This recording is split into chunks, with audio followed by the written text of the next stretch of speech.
Hindi kasing normal ang mundong ito gaya ng nakikita. Sa lahat ng dako, mayroong mga nilalang na demonyo, na laging sabik kumuha ng mga kaluluwa at sumapi sa katawan ng tao. Mayroon din namang mga tao na nangunguna sa laban kontra sa mga demonyong ito. Sila ay matatapang, ginagamit ang mga imahe ng santo, ang mga salita ng Diyos, at ang kanilang matinding pananampalataya bilang mga sandata. Ngunit ang mga demonyo ay hindi natatakot sa alinman sa mga ito. Ang mga sagradong imahen ay nadungisan ng pulang dugo. Ang mga paring nagbabasa ng mga salita ng Diyos ay biglang napuno ng asul na apoy, ang simbolo ng kapangyarihan ng demonyo. Ang mga taong nasa paligid nila ay nagsimulang magpanik at nawalan ng pokus, habang isa pang pari ang sumusubok pakalmayin ang lahat at hinihimok silang ipagpatuloy ang pagdarasal. Sa huli, maging siya ay nawalan ng buhay dahil sa kapangyarihan ng demonyo. At kaya, ang eksorsismo ay nagtapos sa pagkatalo ng sangkatauhan. Sa ordinaryong mundo, si Rin ay isang batang mapanukso na walang ibang magawa. Araw-araw, gumagala siya sa mga kalsada, nagtatanong sa mga tao kung kilala nila ang kanyang ama. Pagkatapos ay nagbibigay ng malalakas na suntok at mabilis na sipa sa kanilang mga mukha. Siya ay isang ulila na pinalaki sa isang monasteryo, at si Fujimoto ang kanyang pangunahing tagapag-alaga. Isang tingin pa lang sa mukha ng bata at alam mong nanggaling na naman siya sa isang away.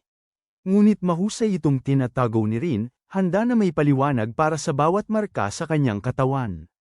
Tinapos pa niya ang usapan sa pamamagitan ng pagtatago ng mukha sa dibdib ng isang magandang babae, na ikinabigla ng matanda. Sa kabutihang palad, mabilis na nakabalik sa katinoan si Fujimoto at pinigilan siya ng mahigpit sa leeg para turuan siya ng leksyon. Mas maaga, tumawag ang amo ni Rin sa monasteryo para ipaalam na hindi na nila kailangan ng isang delivery worker na nawawala pagkatapos ng mga delivery sa halip na bumalik sa kumpanya. Mag-impake ka ng iyong mga gamit at umalis. Tahanan upang mag-alaga ng pato. Maraming pinagtrabahuhan si Rin, ngunit wala ni isa ang tumagal ng higit sa ilang araw. Sa ganitong bilis, wala kang makakain kundi lupa, anak. Sa kabila ng sinabing ito, pilit pa ring nakikipagtalo si Rin, walang paraan na hindi ako makakaraos. Bukod kay Rin, inampun din ni Fujimoto si Yukio, ang nakababatang kapatid ni Rin. Bagamat magkapatid sila, lubhang magkaiba ang kanilang personalidad. Ang isa ay mahina sa pag-aaral, laging nakikipag-away, na may kinabukasang kasing dilim ng black hole sa kalawakan, wala ni isang sinag ng liwanag. Si Yukio naman, ay mahusay sa pag-aaral at palakasan, at malapit nang lumipat sa dormitoryo ng isang prestihiyosong akademya. Napapansin ng lahat kung gaano kaiba ang kambal na ito, tulad ng langit at lupa. Galit na sinigawan sila ni Rin na tumahimik, at isang kalapit na aparato ang biglang nagliyab sa kakaibang asul na apoy bago mabilis na namatay ang apoy. Agad na nag-react si Fujimoto, na sinabing baka masyado ng luma ang bagay na ito at kailangang palitan. Sinabihan niya si Yukio na bendahehan muna ang kapatid nito. Tulad ng iba, si Yukio ay walang masabi kay Rin, na walang ginawa kundi makipag-away araw-araw. Hindi ba siya mabubuhay ng walang away? Maging si Rin, siya mismo ay hindi alam kung bakit siya nagkakaganito. Maaari lamang niyang batiin ang kanyang nakababatang kapatid, na ang kinabukasan ay mas maliwanag pa kaysa sa isang walang silbi tulad niya. Biglang may pumasok na may dalang anunsyo ng paghahanap ng trabaho na para lamang kay Rin. Isang mabait na tao ang naghagis pa sa kanya ng isang suit, at sinabi sa kanya na magmukhang maayos at seryoso para sa interview. Kung hindi siya makakahanap ng trabaho sa pagkakataong ito, hindi na magiging kakaiba kung paalisin siya ni Fujimoto mula sa monasteryo. Ang may-ari ng tindahan ay malinaw na mukhang mahigpit at hindi masyadong mabait. Pinag-aaralan niya ang resume ni Rin na nagpapakita lamang ng pagtatapos sa high school. Nag-iisip sandali, pagkatapos ay opisyal siyang inatasan ng trabaho. Inutusan niya itong ilabas ang lahat ng paninda, na pabuntong hininga ang mga tao sa paligid, sinasabing kinakawawa na naman niya ang bago. Ngunit nang makita nila itong buhatin ang buong tumpok ng paninda ng sabay-sabay at dalhin sa labas, sila ay namangha. Halos hindi pa nakakarating sa pinto ang may-ari nang matapos na ni Rin ang gawain. Gayunpaman, ang huling kahon ay aksidenteng naipukol niya sa ulo ng may-ari. Ang mga gawaing ibinigay pagkatapos ay nagawa rin niya ng medyo maayos. Nang inaayos ang shower head, binasa niya ng tubig ang mukha nito. Nang nagtutulak ng kariton, binunggo niya, diretso sa kanya. Kung hindi siya biniyayaan ng kanyang mga ninuno, namatay na sana siya dahil kay Rin. Sa wakas, bumantong hininga siya, umaasang matatanggal sa trabaho, nang biglang sumulpot ang isang hindi inaasahang pagkakataon. Ang may-ari, dahil sa pagiging kuripot, ay nakabili ng isang batch ng pampalasa na hindi niya maibenta, pangunahin dahil napakawalang kwenta ng tao sa cooking counter. Si Rin, biglaang, sumingit upang ipakita ang kanyang galing. Sa bawat halo ng kanyang kamay, kumalat ang amoy ng noodles sa lahat ng dako. Nagmadaling lumapit ang mga customer, sabik na naghihintay upang tikman ito. Mula sa malayo, lumapit din ang may-ari, kumagat, at nanlaki ang mga mata niya. Sa huli, inihayag niya na tanggap si Rin at dapat siyang pumasok sa trabaho ng nasa oras. Tuwang-tuwa, tumakbo si Rin palabas para ipaalam sa lahat na pauwi na siya. Para ipagdiwang ang pagkakakuha ng trabaho ng kanyang panganay na anak at ang pagpasok sa eskwela ng kanyang bunso, naghanda si Fujimoto ng malaking hotpot para sa hapunan. Nang tila maayos na ang lahat, habang malapit nang magsimulang magtrabaho muli si Rin, nakita niya ang isang maliit na batang babae na humahabol sa panyo na tinangay ng hangin. Nahuli niya ito, pagkatapos ay tinignan ang batang babae at naaalala niya na siya ang batang babae na ang ama. Humiling ng pagpapalayas ng demonyo. Hindi namamalayang muling tiningnan ni Rin ang panyo. May kumakapit dito at pagkatapos ay hinihila ito palayo, dahilan upang muli itong lumipad. Hinabol niya ito papasok sa supermarket. Umakyat ang nilalang sa tambak ng paninda, tumalon-talon at nagdulot ng pagkahulog ng mga ito. Nasa ibaba ang isang maliit na batang babae, kaya't inihagis ni Rin ang sarili upang protektahan siya. Bahagya lamang magasgasan ang bata, ngunit nawala ng trabaho si Rin dahil inakusahan siya ng may-ari na sadyang sinira ang mga paninda sa supermarket. Nang gabing yun, matagal na naghintay ang lahat, ngunit hindi umuwi si Rin. Kaya lumabas si Yukio para hanapin siya. Pinagalitan niya ang kapatid dahil hindi ito bumalik. Nang malaman niyang nawala ng trabaho si Rin, lalong naging matalas ang kanyang mga salita. Ngunit mayroong hindi maipaliwanag si Rin. Alam niyang kahit anong sabihin niya, walang sinumang makakaintindi. Kahit si Rin mismo ay hindi alam kung ano ang nangyari. Pagdating ng dalawa sa simbahan, nakita nilang dumating ang ama at ang munting babae mula ng umagang yun upang magpasalamat. Lubos na nagpapasalamat ang lalaki kay Rin sa pagprotekta sa kanyang anak. Ang babae ay laging nagde-daydream, pabaya, at madaling madapa at nasasaktan. Hindi iyon. Ang babae ay binubuli. Ito ang naging sanhi ng nangyari ngayon. Inakala ng lalaki na may tinutukoy si Rin sa eskwelahan at nagalit, gustong imbestigahan ng lubusan. Pagkatapos, hinayla ng maliit na babae ang kanyang kamay at sinabing hindi iyon, ito ay isang espiritu, hindi tao. Huminto ang lalaki upang tingnan ang kanyang anak na babae, pagkatapos ay ipinaliwanag na mayroon siyang buhay na imahinasyon, marahil ay mula sa pakikinig sa napakaraming kwentong bibit. Malapit nang magpaliwanag si Rin upang maunawaan ng lalaki, ngunit pinigilan siya ni Fujimoto at simpleng binigyan ng babae ng maliit na bote na naglalaman ng 400 clover. Hindi maintindihan ni Rin, ngunit hindi nagpaliwanag si Fujimoto. Sa halip, pinagbawalan niya ang kanyang anak na lumabas dahil sapat na ang mga nangyari ngayong araw. Ngunit kinaumagahan, nang magising si Rin, nakaharap niya muli ang mga lalaking nakasagutan niya dati. Bukod pa rito, lumitaw din sa kanyang paligid ang mga kakaibang nilalang. Pinupukaw nila siya, kaya hindi pinansin ni Rin ang pagbabawal ng matanda. Ang lalaking ito ay mula sa isang mayamang pamilya at malapit nang pumasok sa isang prestihiyosong paaralan, kaya gusto niyang tawagan si Rin para ayusin ng tahimik ang nakaraang insidente, upang maiwasan ang masamang reputasyon sa bandang huli. Walang pakialam si Rin, much. Tinabi niya ang pera, sinabing hindi siya interesado. Bagamat sinabi yun ni Rin, hindi sumusuko ang lalaki at patuloy siyang pinupukaw. Kung hindi mo kukunin ang pera, paano makapagpapatuloy sa pag-aaral ang kapatid mo? Sapat ba ang kinikita niya sa pagre-review at pag-aaral? Sa umpisa ay hindi pinansin ni Rin, ngunit nang banggitin ng lalaki si Yukio, agad siyang nagalit at sinuntok ito. Matapos matamaan at bumagsak, tumayo ang lalaki at sumigaw sa galit. Nagbago ang buong katawan niya.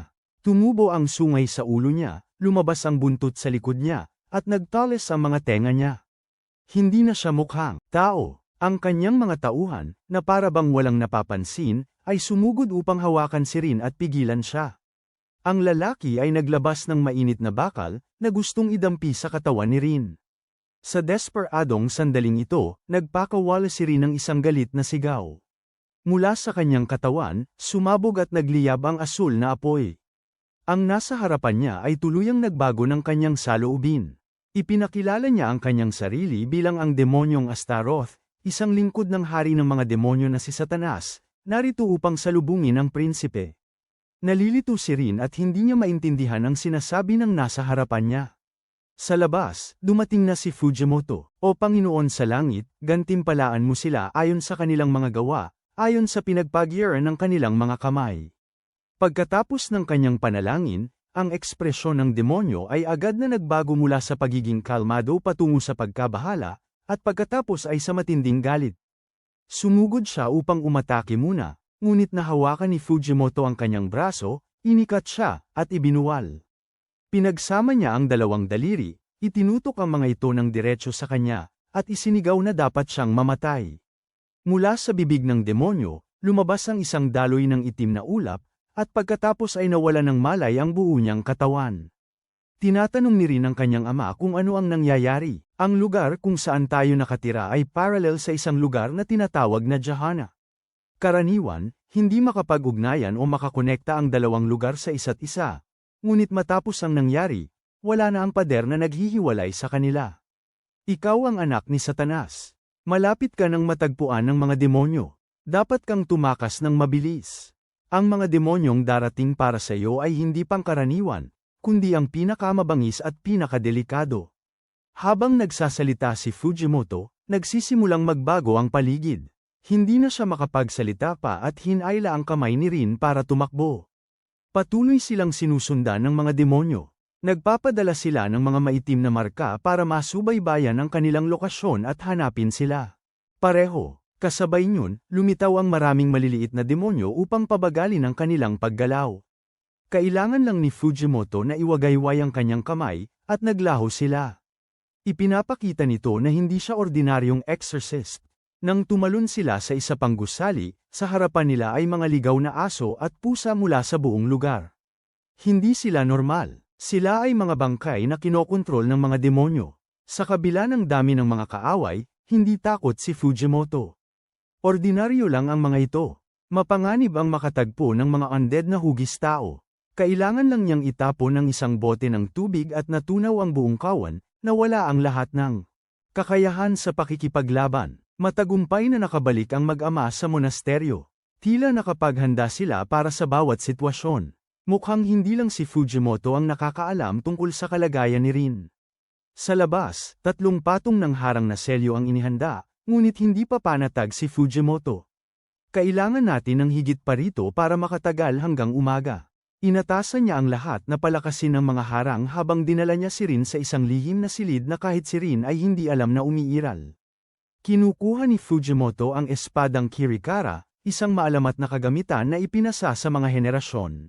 Ang madilim na kapangyarihan ni Rin ay nakasara sa loob ng espadang ito. Ngayong nabunyag na ang lahat, wala nang magagawa si Fujimoto kundi ibigay ito sa kanya. Ngunit dapat niyang tandaan na protektahan ang espadang ito ng buong buhay niya at huwag kailanman bunutin. Kung gagawin niya, babalik ang kapangyarihan at hindi na siya magiging tao. Sa labas, sinusubukan ng mga kawan ng demonyo na sumugod papasok. Ngunit kapag bumangga sila sa hadlang, ang kanilang mga katawan ay nagiging abo, nag-iiwan lamang ng mga maliit na lawa ng dugo sa lupa.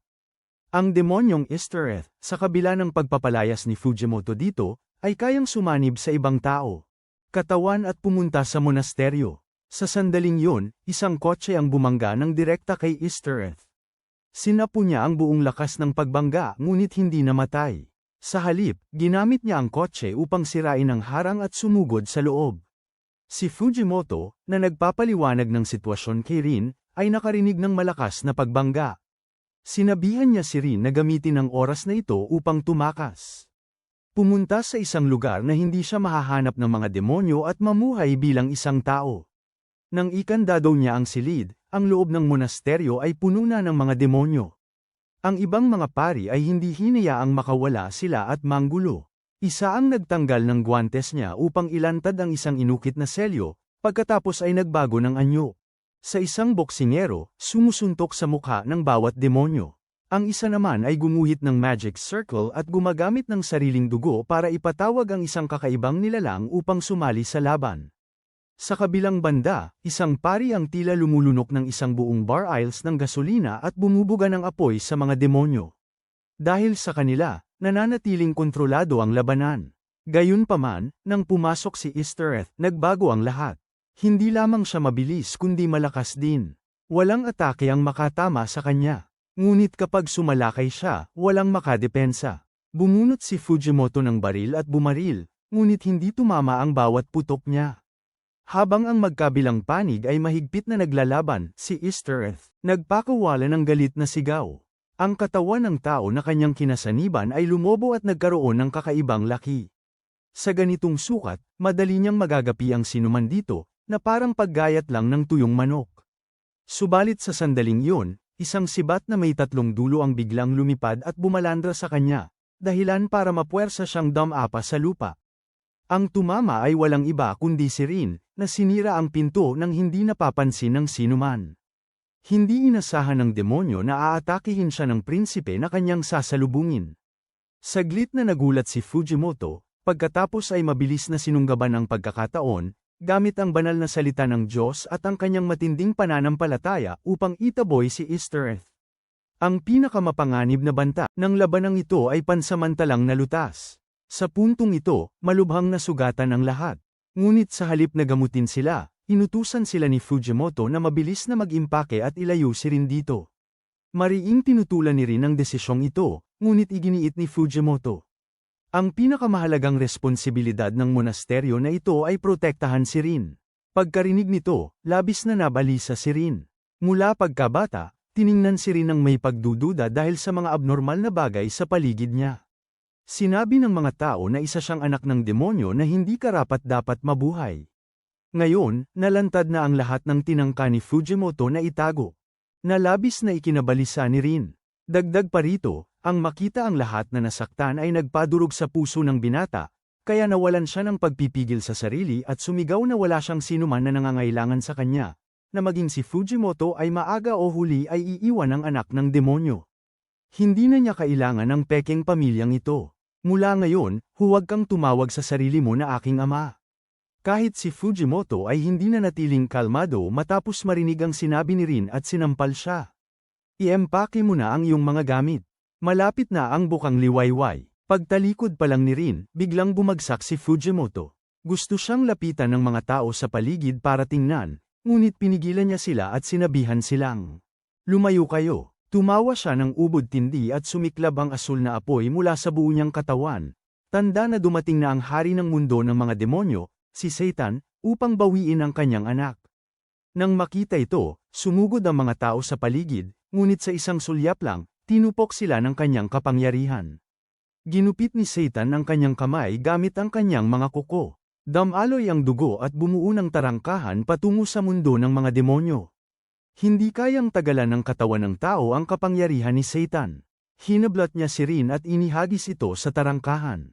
Kahit gaano pakatindi ang pagpupumiglas at paglaban ni Rin, hindi siya makakatakas. Nakatayo si Satan sa itaas, tumatawa ng malakas habang malapit nang matupad ang kanyang layunin. Ngunit sa sandaling yun, bumalik ang kamalayan ng tao sa mga mata ni Fujimoto. Kinuha niya ang kanyang palawit at itinusok ito sa sarili niyang dibdib. Hindi matalo ni Fujimoto si Satanas, ngunit hindi niya hahayaan na gawin ito ang gusto niya. Ang pagsasakripisyo ng sariling buhay ang pinakamahusay na opsyon. Gayunpaman, patuloy na gumagana ang tarangkahan at hinihila si Rin patungo sa mundo ng mga demonyo. Sa huling sandali, habang malapit ng tuluyang malamon, kinuha ni Rin ang espada at binunot ito. Ang nakakandadong madilim na kapangyarihan ay pinakawalan. Parehong nilamon ng apoy ng mundo ng mga demonyo sina Rin at ang espada. Humiwa siya ng pababa sa tarangkahan. Kumislap ang buong silid na may nakakasilaw na ilaw at pagkatapos ay nagdilim. Nang bumalik sa normal ang lahat, si Fujimoto ay nakahiga sa gitna ng silid, at si Rin, sa isang anyo na hindi tao ni demonyo, nakahawak sa espada at umiiyak nang walang magawa sa pagkamatay ni Fujimoto. Ang kanyang pagkamatay ay hindi lamang ang katapusan ng isang buhay, kundi pati na rin ang katapusan ng mapayapang pamumuhay ni Rin. Lumingon siya nang may pananabik sa tahanang puno ng may init na alaala at lumabas.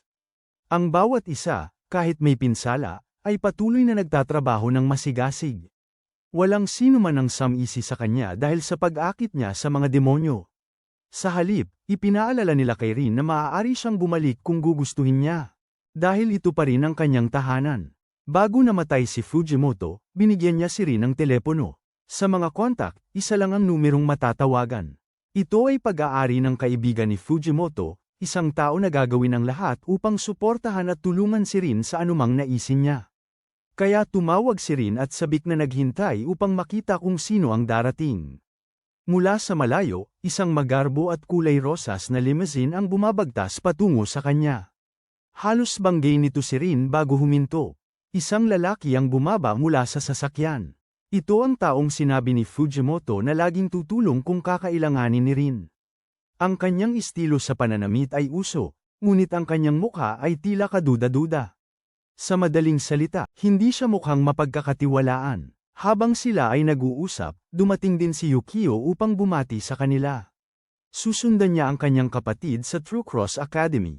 Mahirap paniwalaan. Ang nakatatandang kapatid ay lubos na walang kaalam-alam, halos walang alam, ngunit nakapasok sa parehong prestihiyosong akademya ng kanyang nakababatang kapatid, na laging kilala sa kanyang mahuhusay na grado. Ang True Cross Academy ay hindi lamang isang simpleng paaralan. Ito ay isang napakalaking lugar, tulad ng isang buong distrito na nakahiwalay sa iba pang bahagi ng mundo. Si Rin ay tulad ng isang probinsyano na walang alam. Habang si Yukio ay nanatiling kalmado at mahinahon, hindi pinapansin ng lahat sa paligid niya at nakatuon lamang sa pagbabasa ng kanyang libro. Ang hindi inasahan ni Rin ay si Yukio ang magiging kinatawan ng mga freshman na magbibigay ng talumpati. Alam niyang matalino ang kapatid niya, pero hindi niya inakala na ganoon ito katalino. Pagkalabas nila ng bulwagan ng seremonya ng pagbubukas, napapalibutan si Yukio ng maraming babae, nakikita ang kanyang nakababatang kapatid na ganoon kasikat. Naalala ni Rin noong maliliit pa sila, kung paano isinasabit ng mahiyain na bata ang kanyang mga pangarap sa isang puno.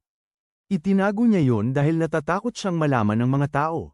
Hindi sinasadya na nakita yun ni Rin, at sa kabutihang palad, sa halip na tuksuhin siya, hinikayat at sinuportahan niya ang nakababata niyang kapatid.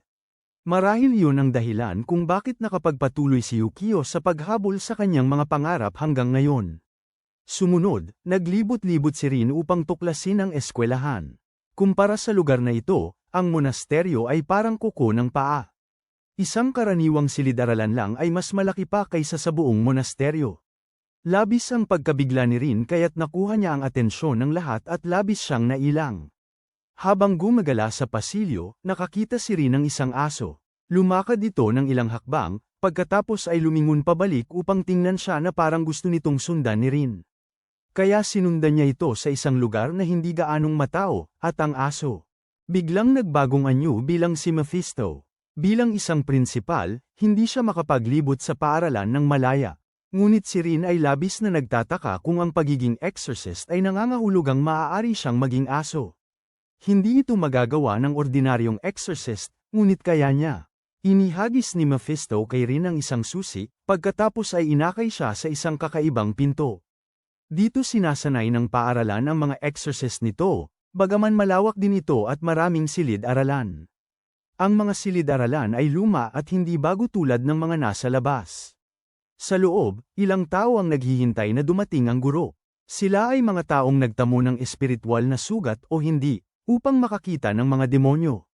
Ang ibang tao ay may likas na kakayahan, habang ang iba naman ay nakakuha nito matapos maapektuhan ng mga demonyong nakatagpo nila. Kakaunti ang mga ipinanganak na may kakayahan, habang marami naman ang mga nakakuha nito. Kaya ang paaralan ay mayroon ding klase na nakatuon dito. Habang naririnig ni Rin ang paliwanag ng prinsipal, dumating ang guro. Ngunit laking gulat niya, si Yukio ito. Walang nagulat maliban kay Rin. Hindi ba ito ang nakababatang kapatid niya, ang nangungunang freshman? Bakit hindi siya dumadalo sa regular na klase kundi pumupunta sa klase ng exorcism? Hindi mapakali si Rin at sumigaw kay Yukio. Kung alam niya ang tungkol sa exorcism, kung gayon, kailangan din niyang unawain ang lahat ng nauugnay sa kanyang nakatatandang kapatid na demonyo.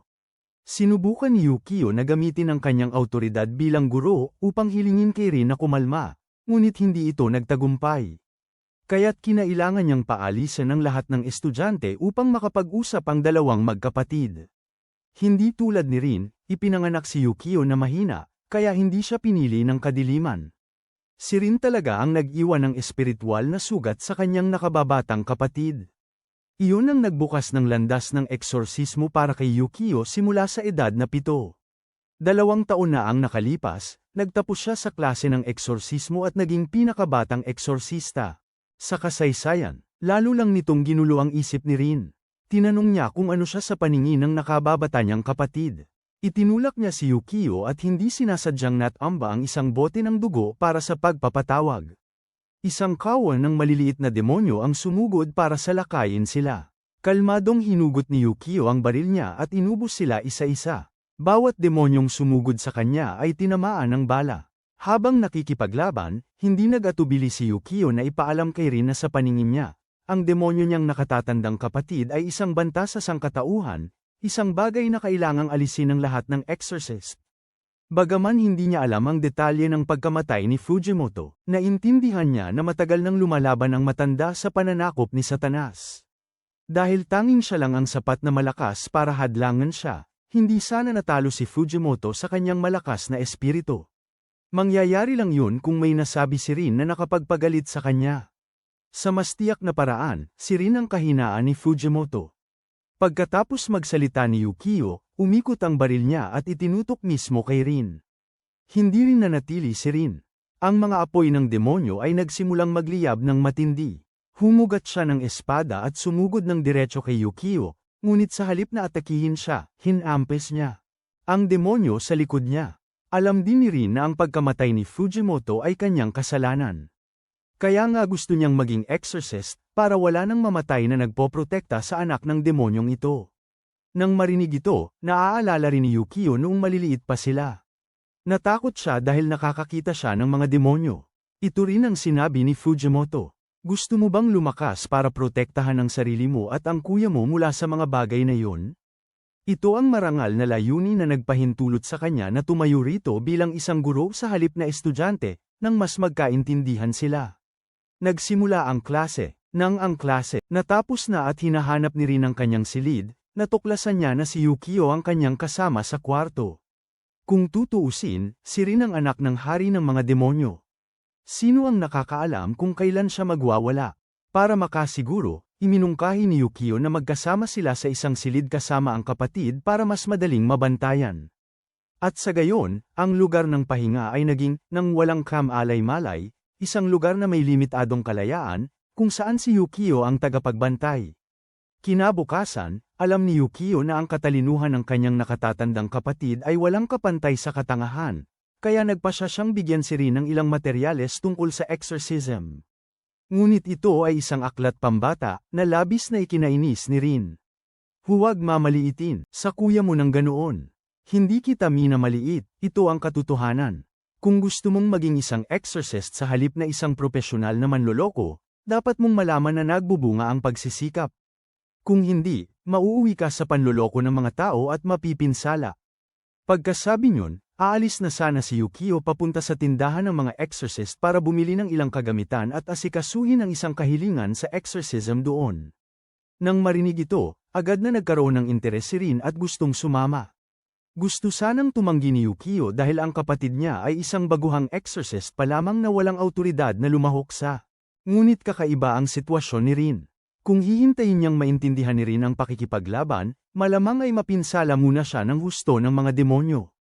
Kaya't pinayagan si Rin na sumama at lumaban. Ang buong akademya ay isang espesyal na sona. Binabalutan ng maraming orasayon ni Mephisto para maitaboy ang mga demonyo, may mga patibong sa bawat sulok. Kung magpapagalagala si Rin ng walang exorcist key, madali siyang mamatay. Nang dumating sila sa tindahan ng exorcist, pinaalalahanan ni Yukio ang kanyang kapatid na huwag magpagala-gala o humipo ng kahit ano ng padalos-dalos. Nainis si Rin at naisip, mawala ka, kapatid lang niya yon, hindi niya magulang, Kaya bakit niya sinasabi ang mga bagay tulad ng huwag gumala o humawak ng kahit ano? Sobrang nakakainis yun. Matapos siyang tahimik na magmura sa kanyang kalooban, talagang ang gumala siya at binaliwala ang paalala ni Yukio. Nakita ni Rin ang isang magandang hardin na puno ng sari-saring namumulaklak na bulaklak na ipinagmamalaki ang kanilang mga kulay. Sa loob, may isang batang babae na masikap na naghuhukay ng mga butas para magtanim ng bulaklak. Habang nakatitig sa kanya, hindi sinasadyang nahawakan ni Rin ang tarangkahan. Ang lugar na nahawakan niya ay biglang kumislap ng liwanag. Ang buong bakod, tulad ng isang proteksyon na harang, nabasag sa simpleng pagdampilang ni Rin, at biglang bumagsak ang tarangkahan. Dito nabunyag na isang demonyo si Rin. Napagtanto rin ng babae sa loob ang problema at sumigaw sa takot, pinagsabihan ng demonyo na lumayo. Nang marinig niyang tinawag siyang demonyo, hindi lang nanatili sa kinatatayuan si Rin kundi lumakad palapit sa kanya. Sinubukan ng babae na umurong ngunit hindi niya magawa. Maingat siyang nagmasid at napagtanto niyang hindi makalakad ang babae, kaya nilapitan niya para tulungan ito. Matapos niyang magpaliwanag ng malinaw sandali, sa wakas ay naintindihan ng babae ang espesyal na sitwasyon ni Rin. Pagkatapos ay formal silang nagpakilala. Ang pangalan niya ay Shimi, ang anak ng may-ari ng tindahan ng exorcist. Ang hardang ito ang paboritong lugar ng kanyang lola, dahil mahal niya ang kanyang lola. Mahal din ni Shimi ang hardang ito. Nakalulungkot, isang buwan pa lang ang nakalipas, pumanaw ang kanyang lola sa isang aksidente. Umasa siya na makarating ang kanyang lola sa hardin ng Amahara, isang lugar na binabanggit sa mga engkanto kung saan matatagpuan ang bawat bulaklak sa mundo. Sakto namang sinabi niya ito nang lumabas sina Yukio at ang may-ari ng tindahan mula sa loob. Sa katunayan, ang may-ari ang nag-imbita kay Yukio para suriin ang kondisyon ng kanyang anak. Huwag ipagpalagay na dahil lang sa siya ay may-ari ng tindahan ng exorcist, siya ay mapamahiin at tumawag agad ng exorcist kapag may nangyari. Nang pumunta sila sa ospital, sinuri ng mga doktor ang lahat ngunit hindi nila matagpuan ang tunay na problema ni Shimi, kaya kumilos si Yukio. Ang kanyang mga binti ay naging napakakaiba, na may malalaking ugat na umumbok sa paligid nito tulad ng ugat ng puno. Bagaman walang kakaibang sintomas, natukoy ni Yukio na ito ay may kaugnayan sa isang demonyo. Hindi ito isang makapangyarihang demonyo na maaaring sumapi sa isang buhay na tao. Ang sinapian nito ay isa sa mga bulaklak sa hardin. Para sa ganitong uri ng demonyo na makaapekto sa isang buhay na tao, kailangan itong kausapin sila at dahan-daang puntiryahin ang mahinang puso ng biktima. Tinanong niya kung may nakakausap na kakaiba si Shimi.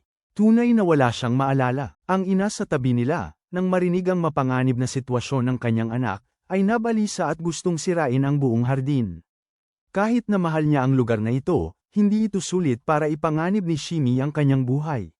Mariing tinutulan ito ni Shimi at pagkatapos ay bumagsak na walang malay.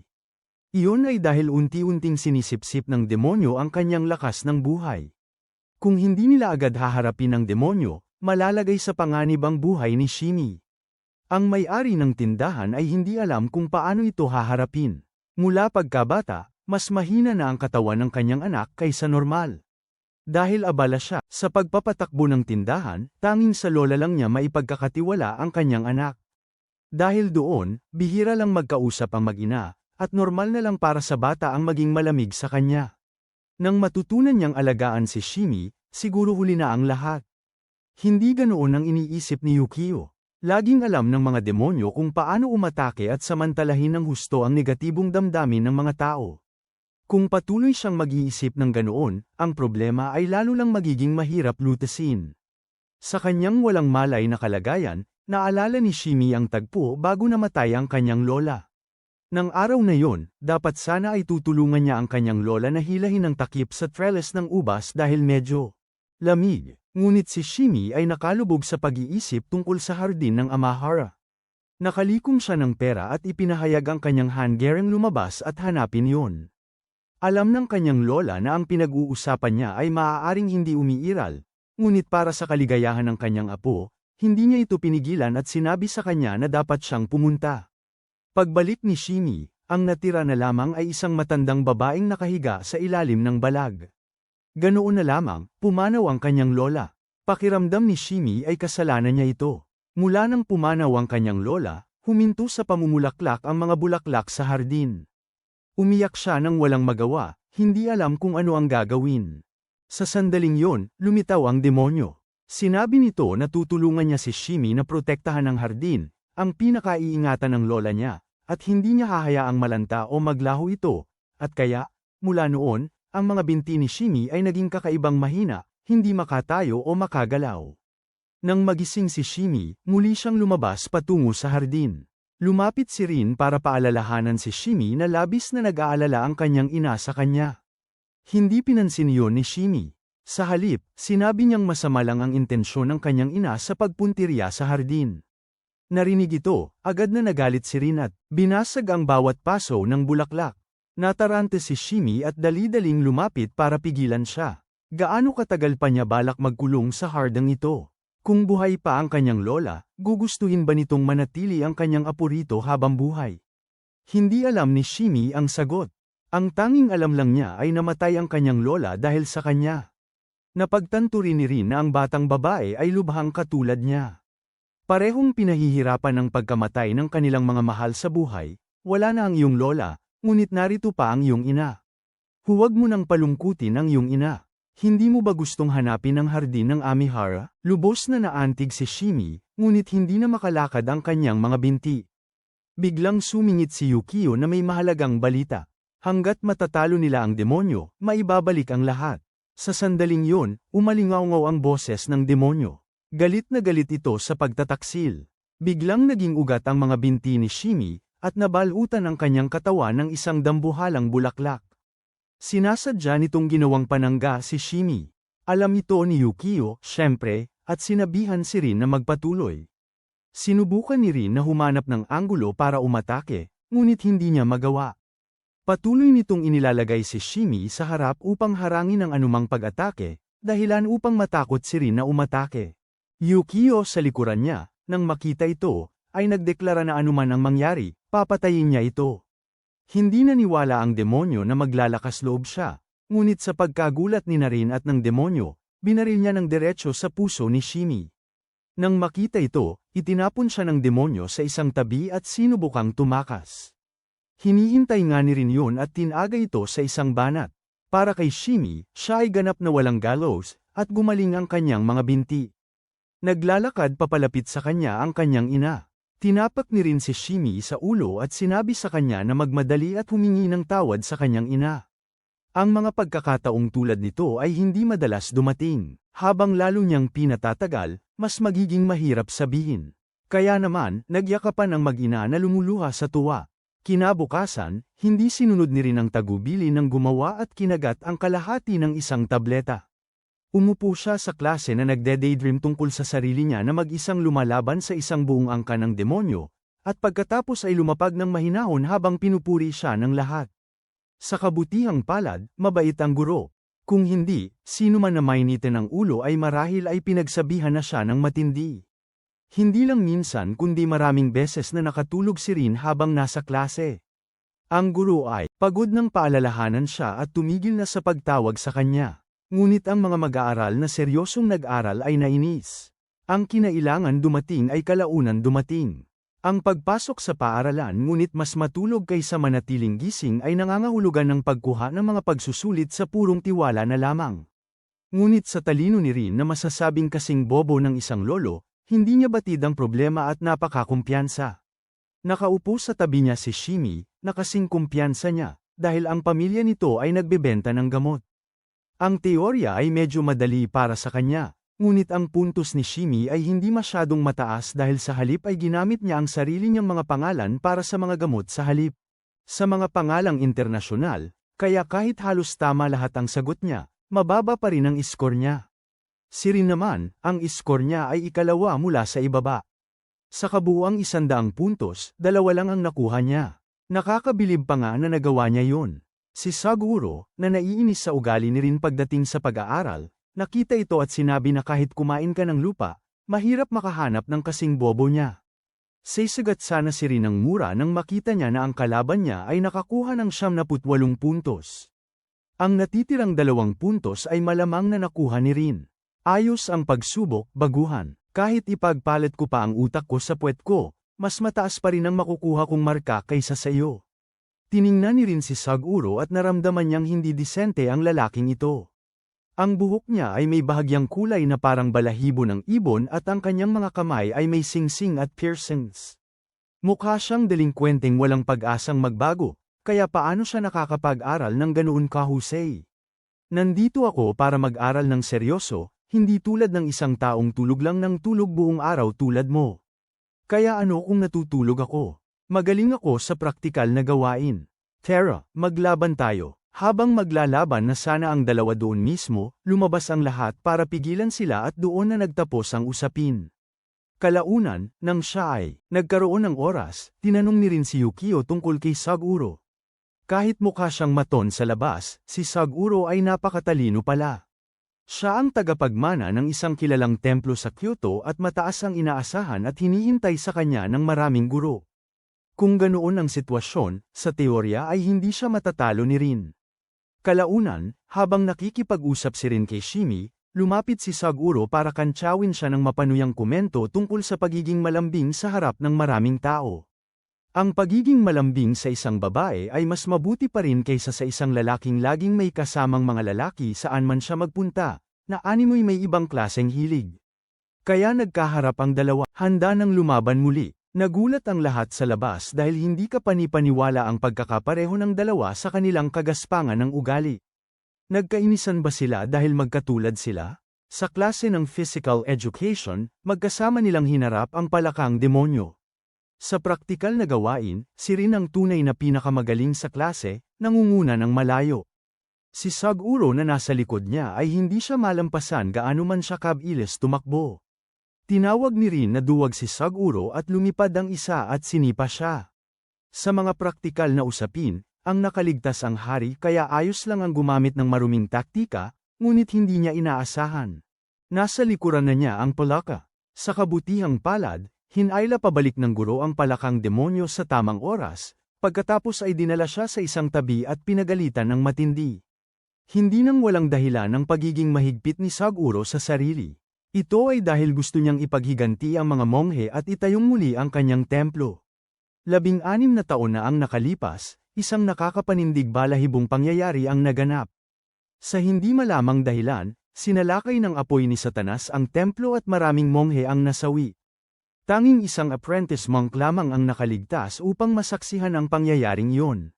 Hindi naintindihan ng mga tagalabas ang nangyari ng taong iyon. Pinaniwalaan nilang isinumpa ang templo at iniwan ang pananampalataya ng lupain, maging ang mga tao roon ay tinawag na isinumpa. Kaya naman, gusto ni Saguro na talunin si Satanas at muling itayo ang templo. Nang lumaon, nagpatuloy ang klase, ngunit bago matapos ang leksyon, biglang nagulo ang isip ng guro nang tawagan siya ng kanyang nobya at humingi ng agarang pribadong oras. Iniwan niya ang lahat ng kahihiyan at hindi pinansin ang tingin ng mga estudyante. Tumakbo siya ng napakabilis.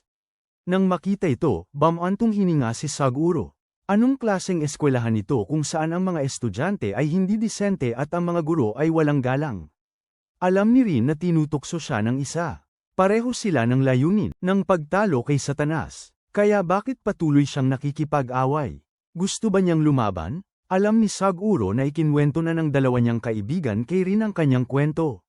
Pakiramdam niya, ang isang tulad ni Rin ay hindi karapat-dapat na makasama sa isang layunin, kaya nagbigay siya ng hamon. Bumaba silang dalawa at sabay na haharapin ang palakang demonyo. Ang palakang demonyo ay may kakayahang obserbahan ang mga mata at damhin ang kaluluwa ng taong humaharap dito. Kung isa sa kanila ay magpakita ng kahinaan, matatalo ang taong yun. Kung matatalo ni Rin ang palaka, kikilalanin siya ni Saguro. Matapos sabihin ito, tumingin siya kay Rin ng may paghihintay. Mga mata, hindi gaya ng karaniwan niyang pagiging mapagkumpitensya, tumanggi si Rin dahil ang bagay na ito ay hindi sulit ipagsapalaran ang kanyang buhay. Higit sa lahat, ang kanyang kapangyarihan ay hindi dapat malaman ng lahat. Ngunit si Saguro, nang marinig ito, ay nagalit, iniisip na minamaliit siya ni Rin. Ganoon din ang naramdaman ng iba. Naalala niya noong bata pa siya, nang ang mga monghe ay lumilibot sa bawat bahay upang humingi ng donasyon para muling itayo ang templo. Hindi lamang sila hindi sumuporta kundi bamulong din ng masasakit na salita, na sinasabing sila ay mga monghe mula sa sinumpang templo at dapat hayaan na lamang itong gumuho. Kahit si Saguro ay dala ang pangalan ng isinumpang bata. Nang marinig ito, galit siyang sumigaw na lahat iyon ay kasalanan ni Satanas at siya ay magiging isang eksorsista at palalayasin siya sa sarili niyang mga kamay. Narinig ito ng monghe at tumawa. Hindi siya nanunukso, kundi talagang ikinatuwa niya ito. Hindi na unawaan ni Saguro na likas na natatakot ang monghe kay Satanas at inakala niyang minamaliit siya ng monghe. Sa sandaling yun, may isang nag-akala na nagbibiro siya. Hindi na siya bata para sumigaw tungkol sa pagtalo kay Satanas. Sa sandali ng kanyang kawalang tatag sa emosyon, sinamantala ng Polaka ang pagkakataong yun at lumundag pasulong upang kagatin si Saguro. Nang mga sandaling yon, lumundag si Rin pababa at lumapag mismo sa bibig nito. Ngunit sa halip na saktan, ang Polaka ay nagpakita ng takot at nanginginig, at pinakawalan si Rin. Minura niya si Saguro, tinawag siyang bobo at tinanong kung sawa na siya sa buhay. Bagaman natalo si Saguro sa pastahan, hindi siya sisuko kay Rin. Muling nagkaharap ang dalawa, handa ng lumaban. Lahat ng nasa itaas ay bamantong hininga sa tanawin. Hindi nila alam na sa malayo, naghihintay si Yukio. Lahat ay inihanda ni Mephisto para subukin si Rin. Sino ang nakakaalam kung naglalaro siya sa apoy? Bukod pa rito, nang marinig ng mundo ng mga demonyo na ang anak ng haring demonyo ay gumagala. Sa mundo ng tao, nagkakagulo sila. Totoong mahirap para kay Mephisto na bantayan ang anak ng hari ng mga demonyo dito. Kinabukasan, nagsimula ang serye ng mga araw ng pamumuhay at pag-aaral para kay Rin sa eskwelahan. Gaya ng dati, huli siyang nagising habang tapos ng kumain si Yukio, at pagkatapos ay sinisi ang nakababata niyang kapatid sa hindi paggising sa kanya. Tinawag kita ng 3 beses, pero nakahiga ka lang doon na parang mamamatay na.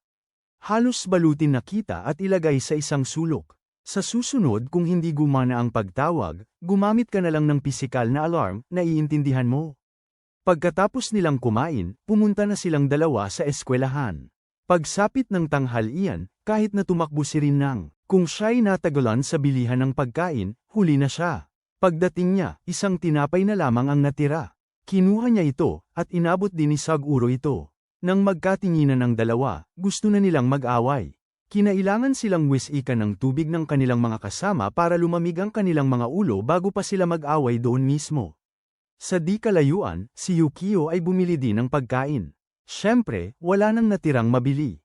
Ngunit hindi tulad ng ibang estudyante, ang titulo ng nangungunang freshman sa espesyal na kurso ay ibang-iba. Isang grupo ng mga estudyanteng babae na walang ginagawa, na walang magawa ay naghanda ng pagkain at naghihintay. Ang makita si Yukio ay parang nakakita ng hari.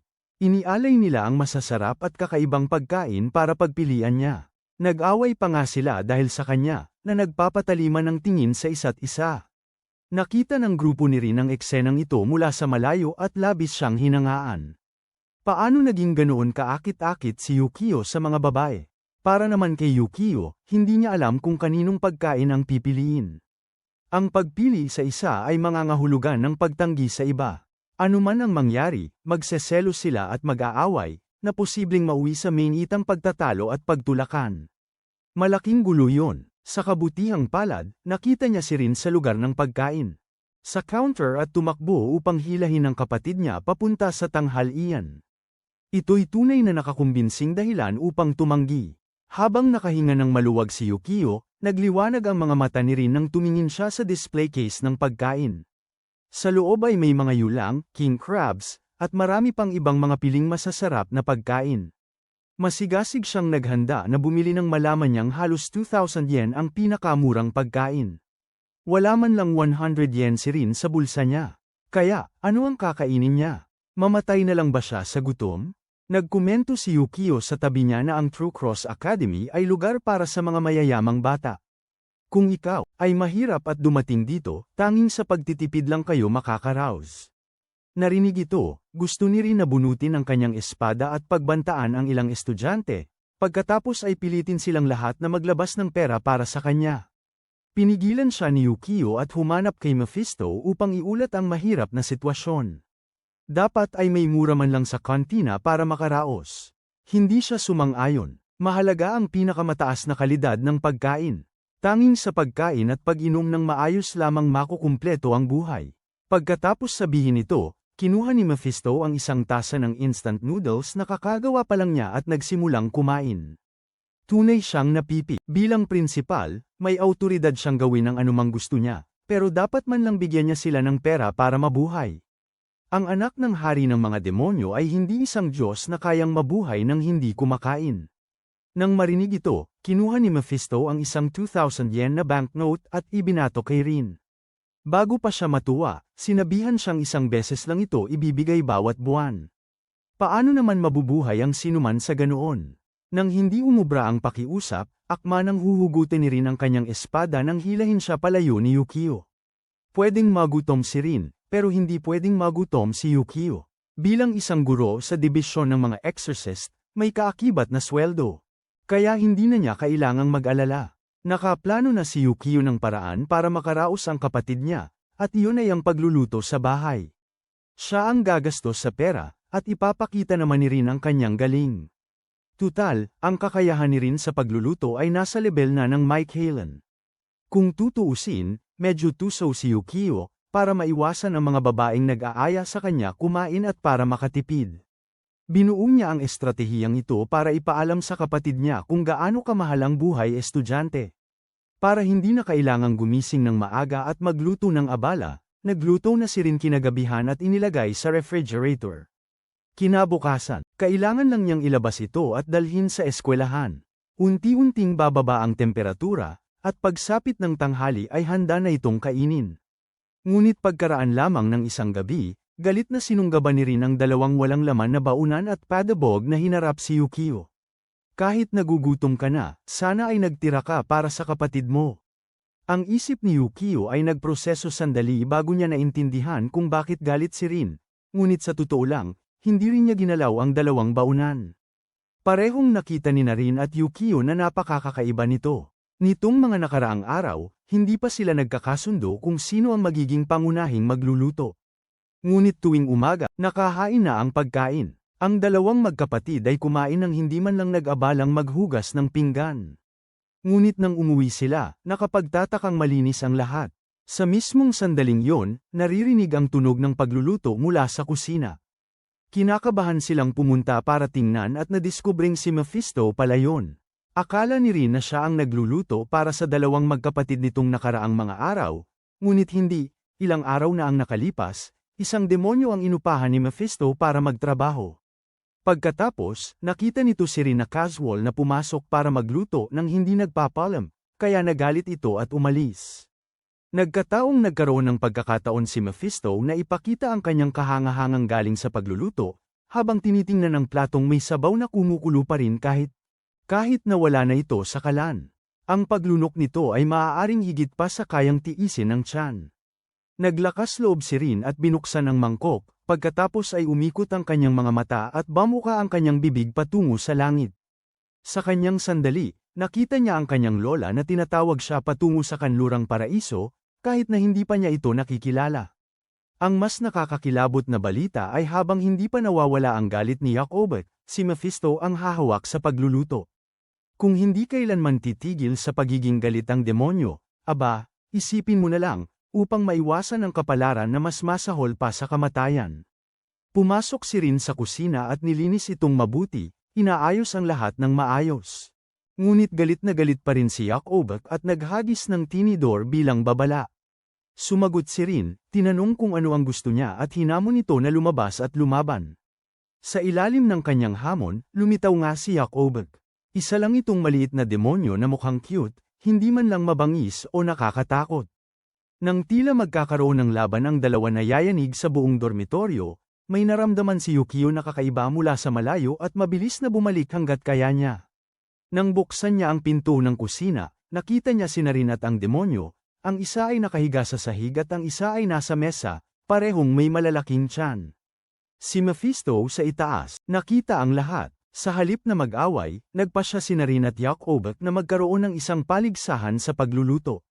Matapos matikman ang pagkain ng bawat isa, pareho nilang natagpuan itong lubhang masarap at ayaw nilang palampasin ang isang kagat. Kumain sila hanggang sa lumaki ang kanilang mga tiyan tulad ng laki nito ngayon. Matapos ang paligsahan, hindi nagalit si Yakobot, at bumalik sa normal ang lahat. Nakakuha rin si Yukio ng masarap na pagkain, ngunit dinumog pa rin siya ng mga babae. Sa malayo, nakita ni Rin ang tagpong ito at umasa siya na magkakagusto ang mga tao sa kanyang masarap na pagkain, at siya rin ay magiging popular sa mga babae sa halip na nawalang ni mga babae ni Aso. Ngunit nang sabihin ni Yukio sa kanila na nagluluto ang kapatid niya, tiningnan nila si Rin na nagmumuni-muni tulad ng isang matagal ng may sakit na pilit itinatago. Paano nila paniniwalaan yon? Sa pagkarinig sa kanila, nasaktan si Rin at umiyak habang kumakain. Nang hapong yun, dumalaw si Shimi. Ang mga babae, matapos mab-aigo na maibigay ang kanilang baon, ay sumunod at nagmasid. Nang makita siyang pumasok, silang lahat ay nagseselos at nagalit, naghihintay kung kailan siya lalabas, nagtataka kung nagde-date ba sina Yukio at Shimi. Naghintay ang tatlong babae hanggang gabi ngunit hindi nila nakita si Shiming lumabas. Hindi nila alam na nauna nang iniuwi ni Yukio si Shimi gamit ang susi ng exorcist. Nagpa siya ang tatlong babae na palihim na pumasok para tingnan ang sitwasyon. Pumasok sila sa kusina at nakita ang mga lunchbox na halatang maganda at masarap tingnan, habang iniisip sina Shimi at Yukio na masayang nagluluto ng magkasama. Hindi napigilan ng mga babae ang kanilang selos at itinapon ang lahat ng lunchbox. Pagkatapos ay isang nakakatakot na sigaw ang umalingaw-ngaw. Nagising ng gulat si Rin at Yukio at tumakbo patungo sa kusina para makita si Yukabak na galit na lumaki at nagluluto. Sa kaldero ay naroon ang tatlong babae na tila inaasikaso para sa pampalasa. Nakita ni Rin na hindi matatag ang kilos ni Yukabak at tinangka niya itong pigilan, ngunit iwinasiwas ng demonyo ang braso nito at itinulak siya palayo. Binunot ni Yukio ang kanyang baril upang paalisin ang demonyo, ngunit pinigilan siya ni Rin. Sobrang galit lang talaga ni Yukabak kaya nawala siya sa sarili, kaya sinabi ni Rin na kung magluluto siya nang nawawala sa sarili ng ganoon, hindi siya makakagawa ng mga pagkain na pupurihin ng tao. Agad na natigilan si Yukabak, para sa mga taong mahilig magluto, ang makatanggap ng papuri mula sa iba ay ang pinakamasayang bagay. Sa simula, nagluluto sila dahil lamang sa kasiyahan, ngunit kalaunan, gusto nilang lahat na ang kanilang mga mahal sa buhay. Para tamasahin ang pagkain, ang papuri ay parang pagkilala. Napagdaanan din ito ni Rin, kaya naunawaan niyang ganito rin si Yukabak, kaya madali para sa kanya ang kumalma. Magkakahawig ang tatlong babae, dahil tumanggi si Yukio na kainin ang kanilang mga baunan, kaya sila nagkaganyan. Kaya ang tila inosente ang kinailangang managot sa lahat.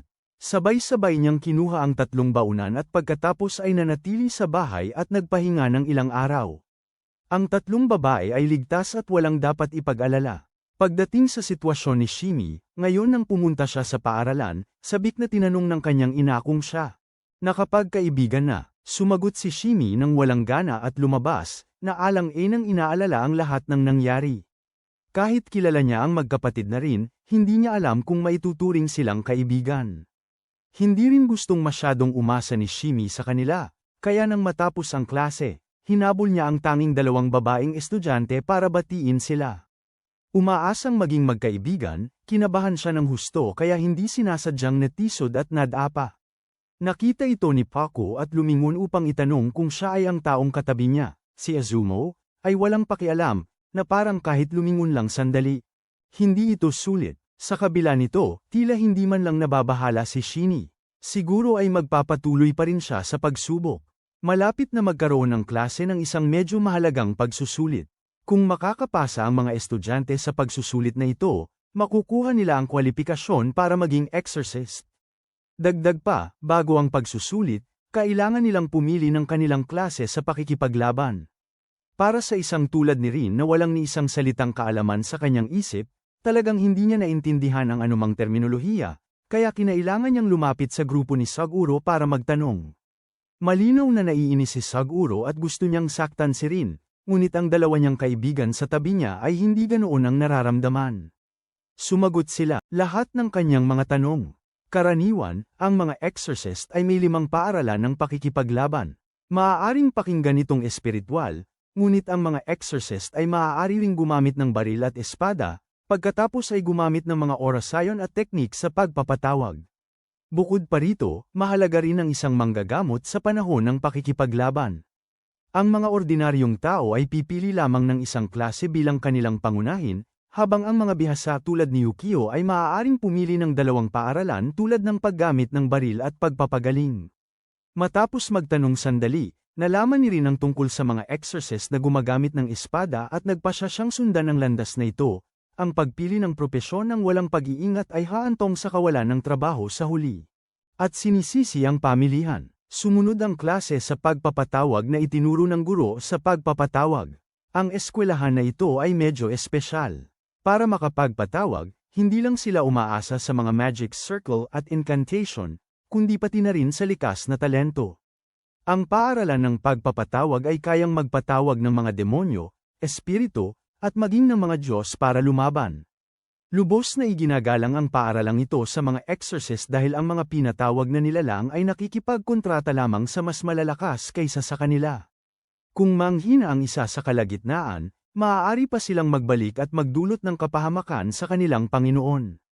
Sa klase, 2 tao lamang ang may kakayahang magpatawag. Ang isa ay si Izumo na may 2 espiritu ng sorrow at ang pangalawa ay si Shimi na may espiritu ng halaman. Nang makuha niya ang kanyang ipinatawag na nilalang, naisip niya na magandang pagkakataon nito upang simulan ang isang pag-uusap kay Izumo. Kaya siya ay nagsalita. Sa halip na tumugon ng may kabaitan, nilate siya ni Izumo, sinabing cute lang ito at kasing liit ng buto ng munggo. Walang muwang si Shimi at hindi niya ito napansin, iniisip na pinupuri siya. Nang matapos ang klase, patuloy na hinabol siya ni Shimi, paulit-ulit na tinatawag. Si Paco sa likod ay labis na naantig. Patuloy lang na naglakad si Izumo hanggang sa labis na siyang nainis at sa huli ay lumingon. Hindi pinansin ni Shimi ang pagsigaw at nagpahayag ng pagnanais na maging magkaibigan. Nang marinig ito, pumayag si Izumo, pagkatapos ay iniabot ang kanyang bag kay Shimi. Mahina ang aking katawan, kaya tulungan mo akong buhatin ito. Dapat magtulungan ang magkaibigan, tama ba? Kaya sa halip na magkaroon ng kaibigan, nagkaroon si Shimi ng amo. Pinagawa ni Izumo sa kanya ang lahat, mula sa pamamahagi ng mga test paper, pagbili ng pagkain at inumin, hanggang sa pagdadala ng personal na gamit. Labis ang nararamdamang pagkakailang ni Rin. Ilang beses niyang nakita itong pinagsasamantalahan at gustong magsalita, ngunit hindi niya alam kung ano ang sasabihin.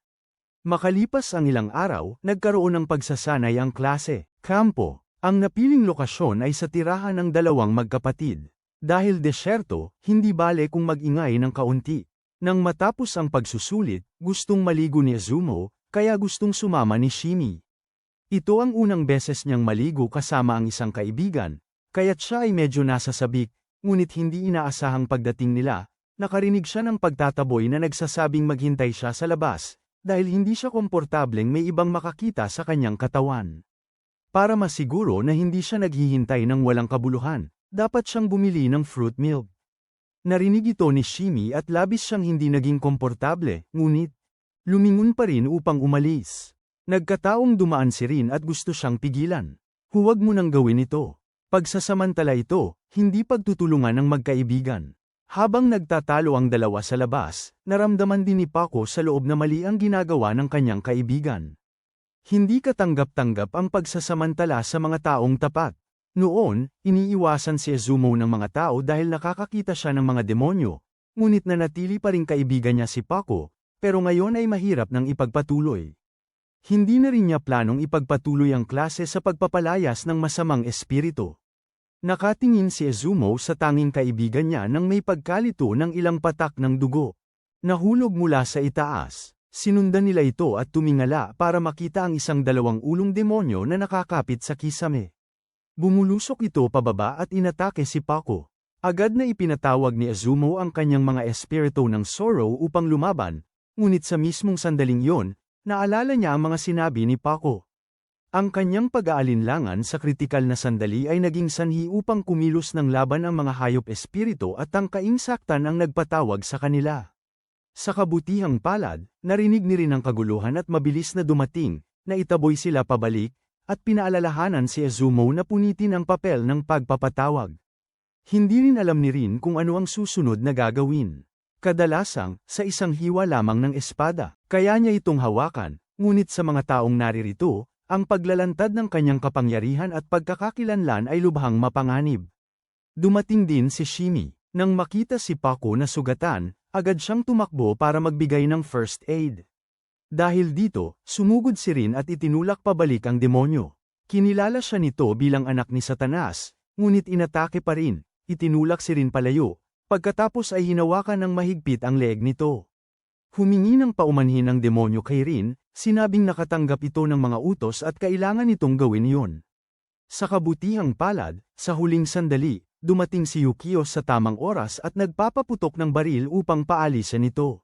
Si Paco naman, sa tulong ni Shimi, ang sugat niya ay hindi na nakakabahala. Malapit na siyang gumaling. Pagkatapos ng lahat, si Azumo ay nagtago lamang sa sulok at umiyak. Hindi man lang niya naprotektahan ang kaysa isa niyang kaibigan. Napakawalang silbi. Hindi pinansin ni Rin ang pagkutsa niya sa sarili. Inihagis niya rito ang isang jacket at sinabihan siyang lumabas at harapin ang problema. Bagamat nakalipas na ang insidente, ang puso ni Azumo ay hindi pa rin matatag. Sinundan ito sa kanyang mga panaginip at inulit ang pinakamalalang bagay, ang pagkapuot ng kanyang matalik na kaibigan sa kanya, ang pagrerebelde ng kanyang mga espiritong hayop, at ang nakakatakot na demonyo sa likod niya. Nang umabot sa pinaka-nakakatakot na bahagi, natapos ang panaginip. Bumaba si Azumo para magsipilyo at maghilamos at nakita niyang nandito rin si Rin. Isinauli niya ang jacket, na nalaban na ng malinis, at pinasalamatan siya sa kanyang pagdating kagabi. Kung hindi dumating si Rin, sino ang nakakaalam kung saan aabot ang sitwasyon? Walang pakialam si Rin at nakatuon lang sa kanyang malinis na jacket. Mabuti ka talagang tao, siguro nagkamali ako sa paghusga sa iyo dati. Nang purihin, nahiya si Azumo at itinanggi ito, sinabing masyado lang siyang marumi at hindi niya matiis. Sila namang dalawa ay nagpunta para bisitahin si Paco. Binigyan siya ni Yukio ng iniksyon. Sa loob ng ilang araw, bababa ang lagnat niya at wala nang magiging masamang epekto. Nang umalis ang magkapatid na Rin, sinabi ni Paco kay Azumo na aalis pa rin siya sa klase ng exorcism. Inakala ni Azumo na dahil ito sa pagiging masyado niyang mahigpit at napahiya niya ito. Pero hindi yun ang dahilan. Aalis si Paco dahil lang talagang hindi siya nababagay para maging isang exorcist. Gayunpaman, mananatili pa ring matalik na magkaibigan ang dalawa. Dahil sa maraming pinagdaanan, ang matalinong si Azumo ay hindi man lang masasalo ang kasulatan ng exorcism. Nagkaroon si Saguro ng pagkakataong magpasikat at tumayo para bigkasin ito mula simula hanggang wakas, na lubos na ikinagulat ng lahat. Sa katunayan, mukha siyang honey badger ngunit tunay na may talento. Hindi mapagpakumbaba si Saguro, kaya ang kaibigan niya ang nagsalita para sa kanya, sinasabing mas maganda lang ang memorya ni Saguro kaysa sa ordinaryong tao. Naramdaman ni Azumo sa tabi niya na hindi talaga siya marunong magpakumbaba, kaya nagdagdag siya ng puna kung paano 4 na banal na kasulatan lang yun at ganoon na siya kayabang. Ang taong bumabatikos sa akin ay ang mismong hindi man lang makamemorize ng 4 na banal na kasulatan na yun. Kaya lang, hindi ko lang pinagkaabalahan tandaan. Pagkatapos ng ilang pagtatalo, nabanggit nila ang panaginip na talunin si Satanas, kaya hindi napigilan ni Saguro na hawakan ang kwelyo ni Azumo. Agad niyang iniindayog ang kamay para sampalin siya. Nagkataong tumayo si Rin sa sandaling yun at nasalo ang buong lakas ng sampal. Anong kinalaman ng away ninyo sa akin? Magwawala na sana sa galit si Rin at susuntukin ang bawat isa sa kanila nang dumating si Yukio para pigilan siya, at hiniling sa lahat na kumalma. Pagkatapos, nagbigay siya ng parusa para sa buong klase na pabigatan ng mga batong demonyo. Habang tumatagal ang mga bagay na ito sa katawan, lalo itong bumibigat. Kaya naman, halatang-halata ang labis na pagod sa mga mukha ng bawat isa ngayon. Sa kabila nito, hindi tumigil si Yukio. Sinabihan niya ang lahat na magtiis pa ng 3 oras. Sa panahong yun, mag-e-exercise siya, at mananatili sila ng magkakasama para ipagpatuloy ang pagtitiis at palakasin ang kanilang samahan. Ang propesyon na ito ay hindi maaaring umiral ng mag-isa. Kailangan ng isang pangkat ng kahit 2 tao. Kung magtatalo kayo sa gitna ng labanan, mas mabuti pang bumili na kayo ng kabaong at tumalon doon para hintayang may libing. Nang marinig ito, minura ng lahat si Yukio. Bata pa ang kanyang mukha, ngunit bakit siya napakalupit? Talaga bang magkapatid sina Rin at Yukio? Nang kakaalis lang ni Yukio, biglang namatay ng tuluyan ang mga ilaw. Sa simula, akala nila ay ang batang guro ang may gawa. Pinagmumura nila ito, na sana raw ay kung ano-anong masasamang kapalaran ang mangyari sa kanya nang mapagtanto nilang ang gusaling ito lamang ang nawalan ng kuryente habang mayroon pa sa ibang lugar. Hindi ba nabayaran ng eskwelahan ang bill sa kuryente? Tumayo si Shima at binuksan ang pinto para tingnan ang sitwasyon. Nakita niya ang demonyo. Sasabihin sana niyang ilusyon lang yun nang suntukin siya nito, halos ikamatay niya. Isang tingin lang ni Rin, alam na niyang ito ang demonyo kahapon. Ito pa rin ang parehong demonyong mukhang bangkay na may medyo mataas na antas para sa mga baguhan. Patungo ang demonyo sa grupo at nagpakawala ng bomba ng knuckle-alasong gas. Sandali, walang sino man ang nakakaalam kung ano ang gagawin sa kasalukuyang sitwasyon. Nagsumamo si Shimi sa kanyang espiritu na iligtas ang lahat, kaya naglabas ito ng matulis na ugat ng puno na tumagos ng diretsyo sa katawan ng undead at ipinirmi ito sa dingding. Akala ng lahat ay tapos na ang lahat, ngunit hindi inaasahan, biglang hinati ng demonyo ang katawan nito. Mabilis na gumaling ang sugat habang ito ay sumusulong. Ang mga ugat ng puno na humaharang sa daan nito ay hinawi lamang sa isang paghawi ng braso.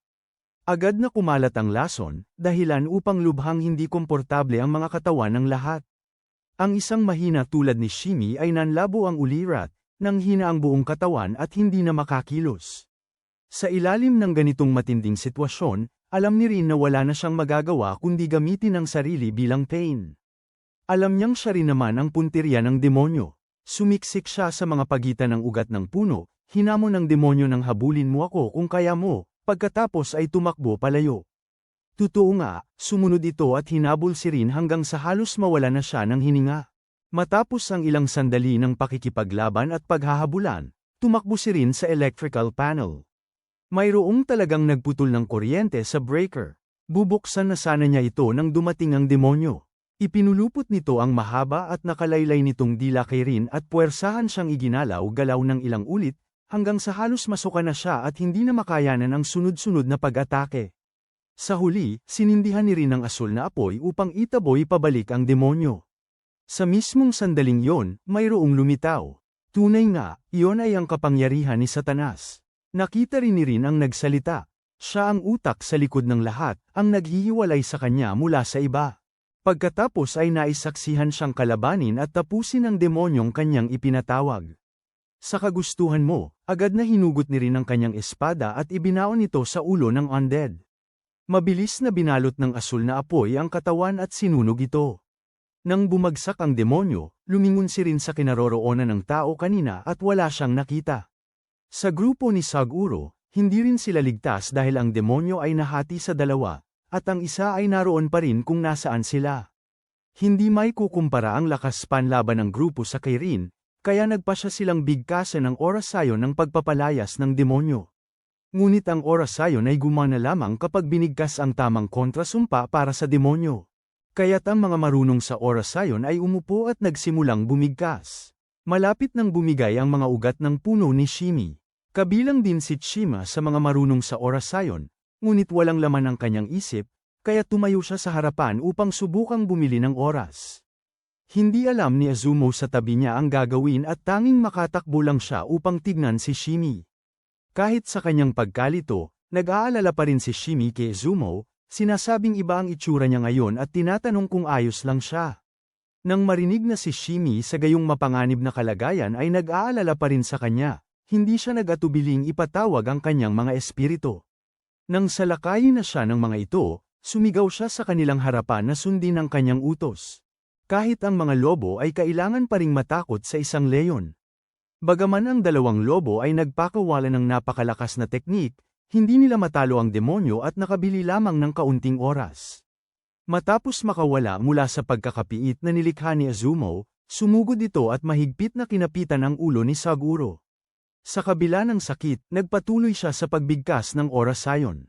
Sa pinakamapanganib na sandali, bumukas ang mga ilaw sa gusali. Nasaktan at nabagabag nito ang undead. Sa maikling sandaling yun, natapos ni Saguro ang pagbigkas ng orasayon ng pagpapalayas na kinatatakutan ng undead, ang katawan nito ay ganap na nagkawatak-watak, walang iniwan. Kakabalik lang ni Rin nang tinamaan siya ni Saguro ng sipa sa mukha dahil sa pagkakamaling harapin ng mag-isa ang halimaw. Gusto mo bang mamatay? Ikaw na hanggal na mahilig magpasikat.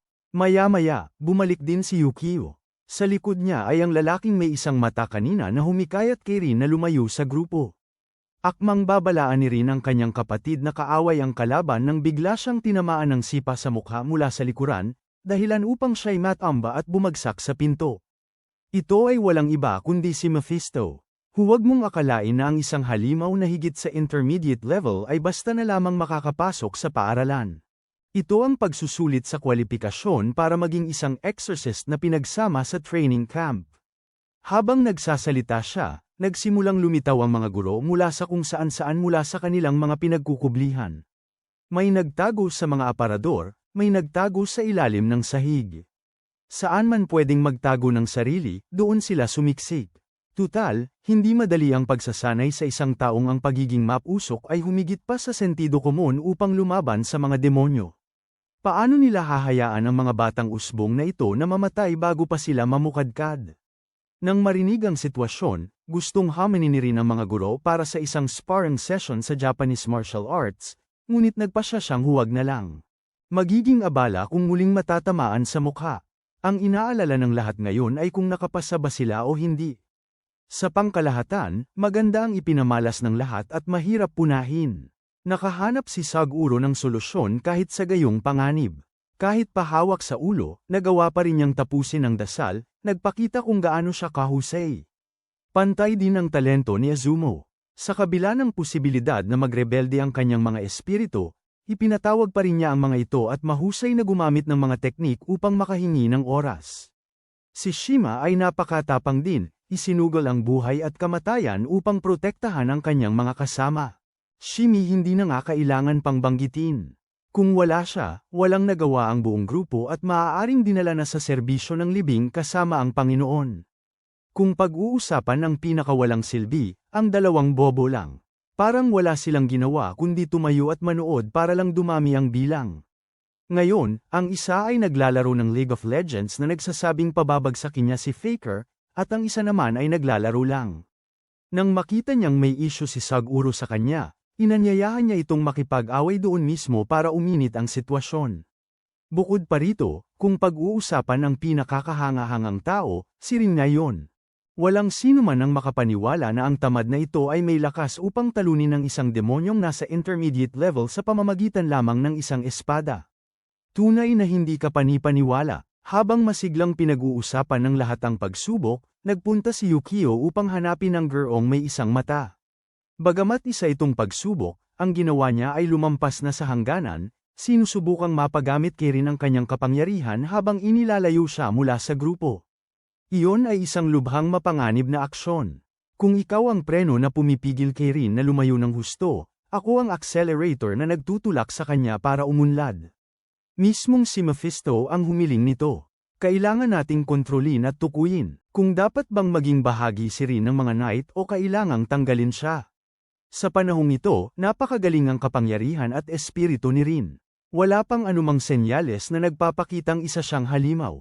Makalipas ang ilang araw, habang binabantayan ni Shinny ang tindahan para sa kanyang ina, napadaan si Yukio. Ipinagbigay alam niya rito na kailangan niyang pumili ng kanyang pangunahing klase sa labanan. Napakataas ng tsansa ni Shinny na makapasa sa pagsubok, kaya kailangang gawin agad ang desisyong ito.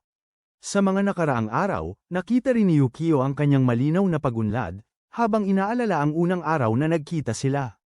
Ito ay nang kakagraduate lang ni Yukio mula sa klase ng exorcist at opisyal na naging isang exorcist.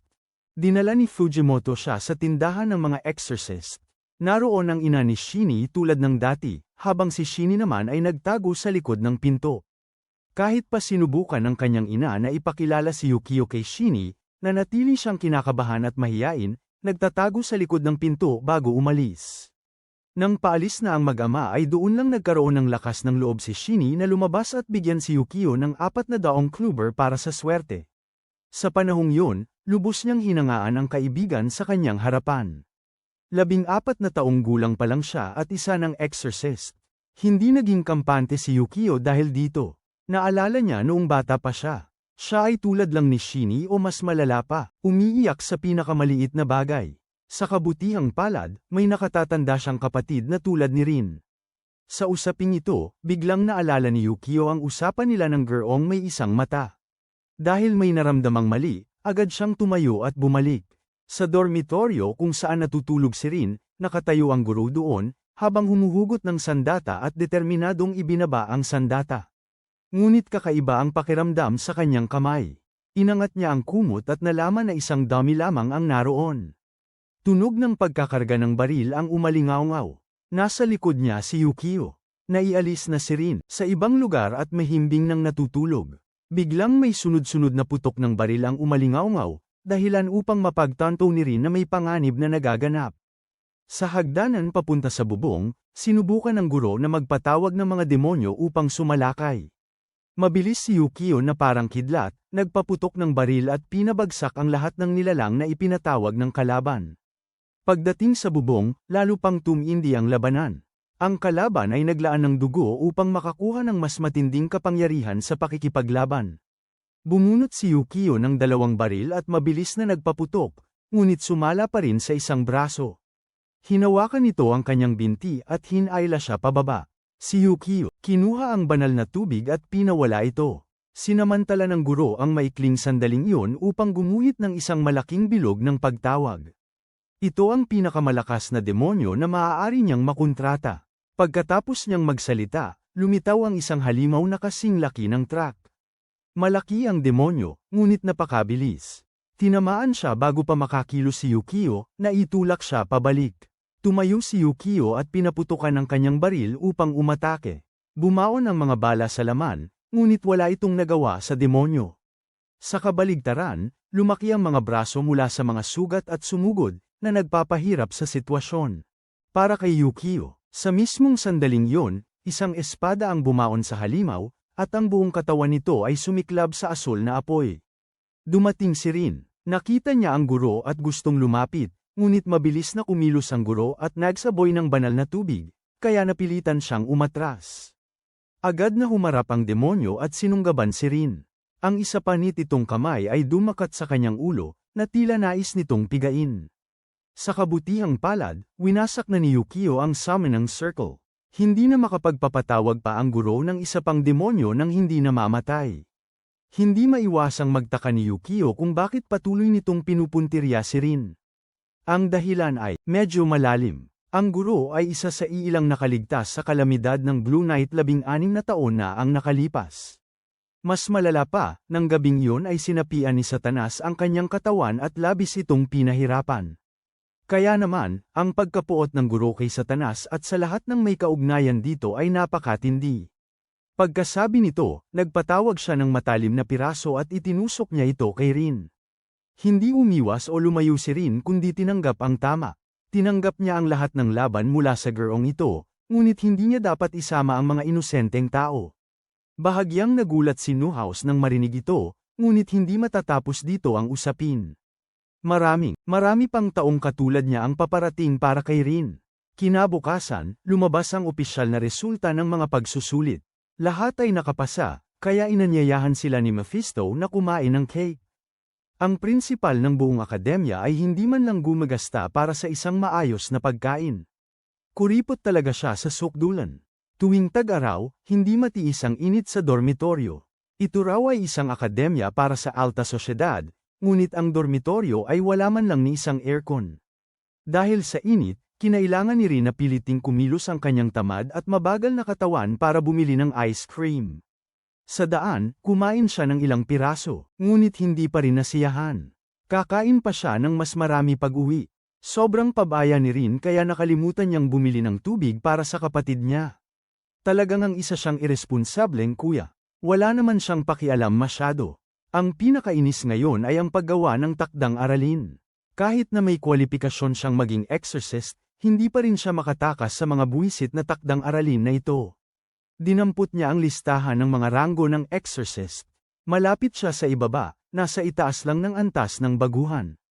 Kung titingnan si Yukio, naabot na nito ang intermediate level 1.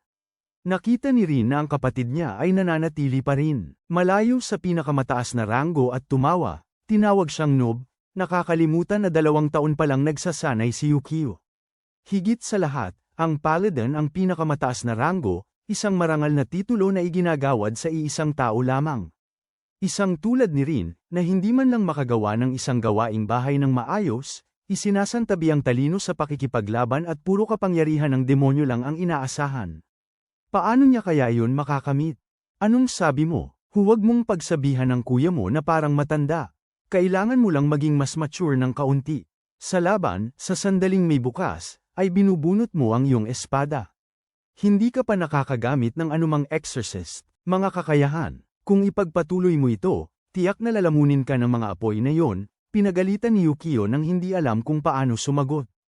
Padabog na pinitik ni Rin ang salamin ni Yukio pataas sa kisame. Ang frame ay tumama ng malakas, nabasag, at bumagsak sa ulo ni Yukio.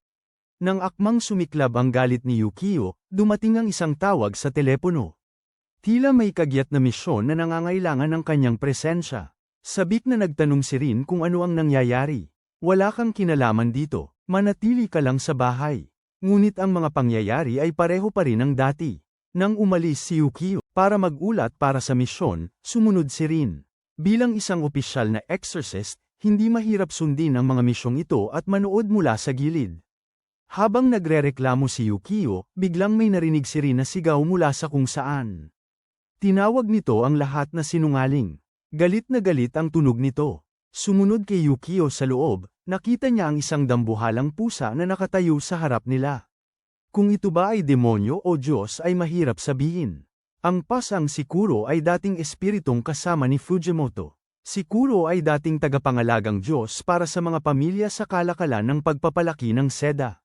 Noong panahong yun, ang mga daga ay laging nagkukubli sa paligid upang nakawin ang seda. Kung wala si Kuro, ang bunga ng kanilang paggawa ay patuloy na nananakawin.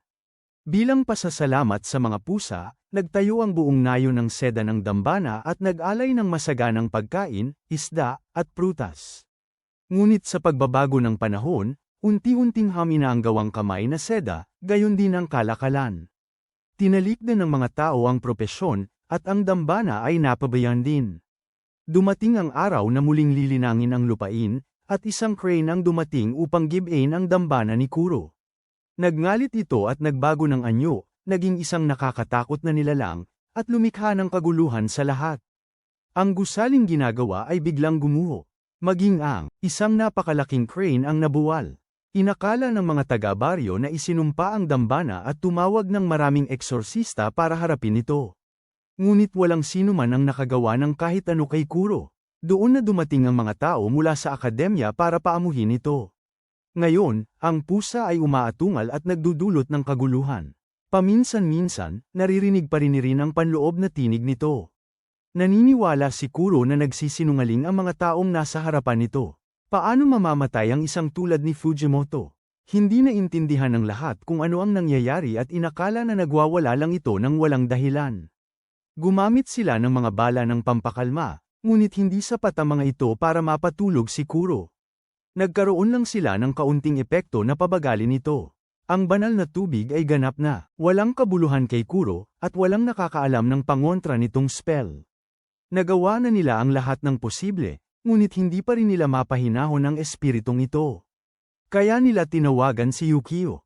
Nagdala siya ng isang kagamitan na ginawa ni Fujimoto bago ang kanyang kamatayan. Maingat na itinagubili ng matanda na kung magwala si Kuro, gamitin ito. Inakala ni Yukio na ito ay uri ng lason na espesyal na ginawa ni Fujimoto para kay Kuro, dahil walang sino man ang makakagawa ng kontrata sa isang espiritu ng ganitong antas. Wala silang ibang pagpipilian kundi alisin ito. Agad siyang pinigilan ni Rin. Hindi basta-basta nagalit si Kuro kundi nalulungkot at nag-iisa, matapos ang pagkamatay ni Fujimoto. Humakbang si Rin at muling pinaalalahanan si Kuro na wala na siya. Sumigaw ito sa pagtanggi, lubos na tumatangging maniwori. Ngunit pagkatapos ng mga salita ni Rin na wala na siya, mas nawalan pa ng kontrol si Kuro at sumugod pasulong. Tumayo si Rin doon at direktang sinuwag ng ulo si Kuro.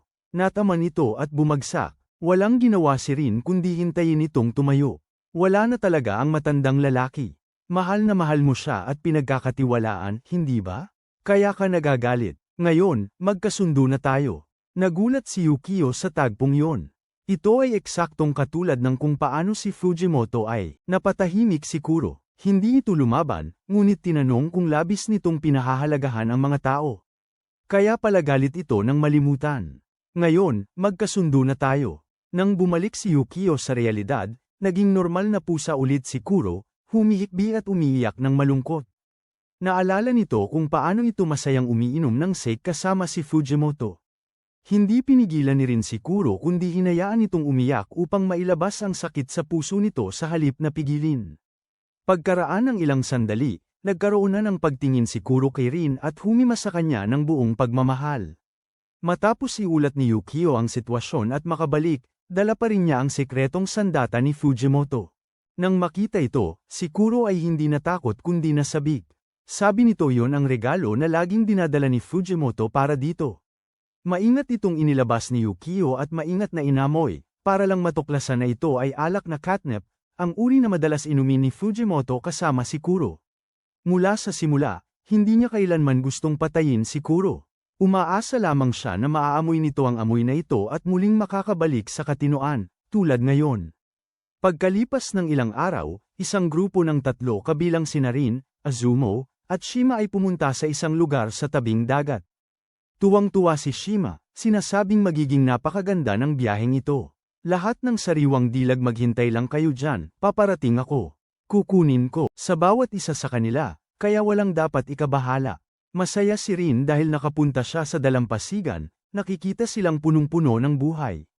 Parang masayang biyahe ang kanilang pinupuntahan, ngunit sa totoo lang, isa itong misyon. Hindi ganoon kadaling gamitin ang pera ng paaralan, lalo na't nakaupo pa rin ang kuripot na prinsipal. Wala silang ideya kung ano ang ipinapagawa sa kanila dito, ngunit kinailangan ni Rin na umupo at mag-ihaw ng pusit habang nagbebenta, plano ba ng True Cross Academy na lumawak sa merkado ng negosyo. Tanging langit ang nakakaalam. Ang mahalaga ngayon ay nagbebenta na sila mula pa kaninang umaga, ngunit wala ni isang customer ang dumating para kumain. Siguro dapat nilang pakainin si Kuro ng kaunti para masira ang malas. Sinabi ni Shima na kailangan nilang baguhin ang taktika at magkaroon ng magagandang babae na nakakaakit-akit na kasuutan para i-promote ang mga paninda, ngunit sa kasamaang palad, hindi marunong makipagtulungan si Azumo at tumangging magsakripisyo ng kahit ano. Pagkatapos niyang magsalita, dumating si Azumo. Lubos niyang tinutulan ang pagbebenta. Ang pagtulong sa paghahanda ng pusit ay sobra na. Pagkasabi nito, lumabas siya papunta sa dagat para magpahinga. Tunay nga, ang pagpapalutang-lutang sa tabing dagat sa tag-init at pagtangkilik sa malamig na sikat ng araw dito ay talagang kahanga-hanga. Habang iniisip ito ni Azumo, bigla siyang kinapitan ng pulikat sa binti. Malapit doon, nakita ito ng isang batang lalaki at lumangoy palapit na parang isang atleta sa Olympics. May magandang intensyon ang bata, ngunit damapo ang kamay niya mismo sa maliliit na tangerines ni Azumo. Hindi niya pinansin ang sarili niyang delikadong sitwasyon at lumaban siya. Wala nang ibang nagawa ang bata kundi puwersahang gamitin ang kanyang ear and headbutt technique, direkta sa noo ni Azumo, na ikinawala niya ng malay. Nang magising siya, akmang bibigyan na siya ng bata ng halik na puno ng damdamin. Agad siyang sumagot ng isang pukpok ng ulo sa baba ng bata, na nagdulot ng sakit dito. Ang pangalan ng bata ay Yohei. Maganda lang ang intensyon niya at gusto siyang bigyan ng CPR. Gawa ba sa bakal ang ulo mo o ano? Ang sakit-sakit. Ikaw ang may ulong bakal, na dahil sa ulo mo ay nawalan ako ng malay. Nang sandaling yon, dumating din si Rin at Shima. Nang makita nilang maayos si Azumo, hindi na sila nag-alala. Sinuri ni Shima ang paligid at napansin niyang tila may ikinababahala ang mga taga-baryo. Sumunod ang grupo at nakita nilang malaking bahagi ng dagat ang umitim. Isang matandang nakakita nito ang nagbanggit sa demonyo ng dagat, isang alamat mula pa noong sinaunang panahon sa rehiyong ito. Sa tuwing umitim ang tubig, isang demonyong kasinlaki ng bundok ang darating at sisirain ang lugar. Naway protektahan tayo ng Diyos. Kuryosong pinuntahan ng grupo ang monasteryo kung saan siya nakatira. Sa dingding ay may isang larawang naglalarawan sa demonyo. Ito ay isang higanteng pugita, kinatatakutan na magkatotoo ang alamat. 6 na buwan na ang nakalipas, isang mangingisda ang pumalaot para tugisin ang demonyo at hindi na nakabalik. Sa kanilang pagbalik, muling nakasalubong ni Rin ang batang si Yohei. Ang batang ito ay talagang magaling umarte. Nawawala siya, ngunit hindi niya sinabing nawawala siya. Sa halip, matapang niyang sinabing ang ama minsan ay nagsabi na ang isang tao ay lumalakad sa isang tuwid na landas. Dahil sa paglakad ng diretso, siya'y naligaw, kaya ngayon kailangan niyang magtanong ng direksyon sa 3 tao mula sa ibang rehiyon patungo sa supermarket. Nang matapos ang bata sa pamimili, inihatid din siya ng 3 pauwi para lang makasiguro. Paano ka nga ba nakatagal ng ganito katagal, bata? Wala ito. Ang tatay ko ay mas walang alam pa kaysa sa akin. Ganoon ka ba talaga kayabang upang magmalaki ng ganyan kalaya, bata? Kinumpirma ni Yohei na ang kanyang ama ay dating kahanga-hanga hanggang sa nagpasya siyang pumalaot 6 na buwan na ang nakakaraan. Nang marinig ito, ang grupo ni Rin ay huminto, kaya ang nakakatawang batang ito ay nawalan ng kanyang minamahal na ama tulad ng iyan. Nang gabing yun nang bumalik sila sa tuluyan, inihanda ng guro ang isang mesa na puno ng pusit. Narinig nila na dahil sa impluwensya ng demonyo, ang lugar na ito ay pusit lang ang nahuhuli at walang ibang lamang dagat. Ngayon naintindihan na nila kung bakit ang pagbibenta ng inihaw na pusit kaninang umaga ay lubos na nalugi. Pagkatapos kumain, nakatanggap muli ng tawag ang guro mula sa kanyang kasintahan, kaya inutusan niya sila na huwag magbenta ng pusit sa umaga at bantayan si Yohei para hindi siya maghanap sa demonyo. Nang gabing yun nang matutulog na si Izumo, dumaan ang bata. Binigyan niya ng isang appointment na nasa kahon dahil napansin niya, kanina na tila masakit pa rin ang kanyang ulo. Bilang isang taong kilala sa pagkalito sa direksyon, tila labis na nagpersige si Yohei upang makarating dito. Dahil sa kanyang katapatan, labis na nagmalasakit si Izumo sa sinabi niya sa dalawa na hindi na nila kailangan magtrabaho, at siya na lang ang magbabantay mag-isa. Ang dagat kinaumagahan ay kasing itim pa rin ng nakaraang araw. Naghanda si Yohei ng bola-bolang kanin at umupo sa tabi ng dagat buong araw. Kahit na lubos ng palubog ang araw, wala pa ring balak umalis ang bata.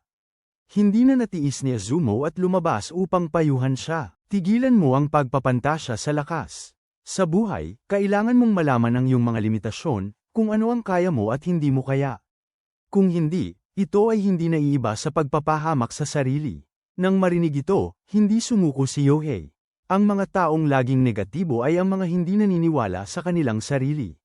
Laging sinasabi ng kanyang ama na ang isang taong may sapat na determinasyon ay kayang makamit ang lahat. Pagkatapos niyang magsalita, isang dambuhalang figure ang lumitaw malayo sa dagat. Ito ay ang pusit. Agad kumilos si Yohei at tumakbo kung saan. Mabilis siyang hinabol ni Izumo.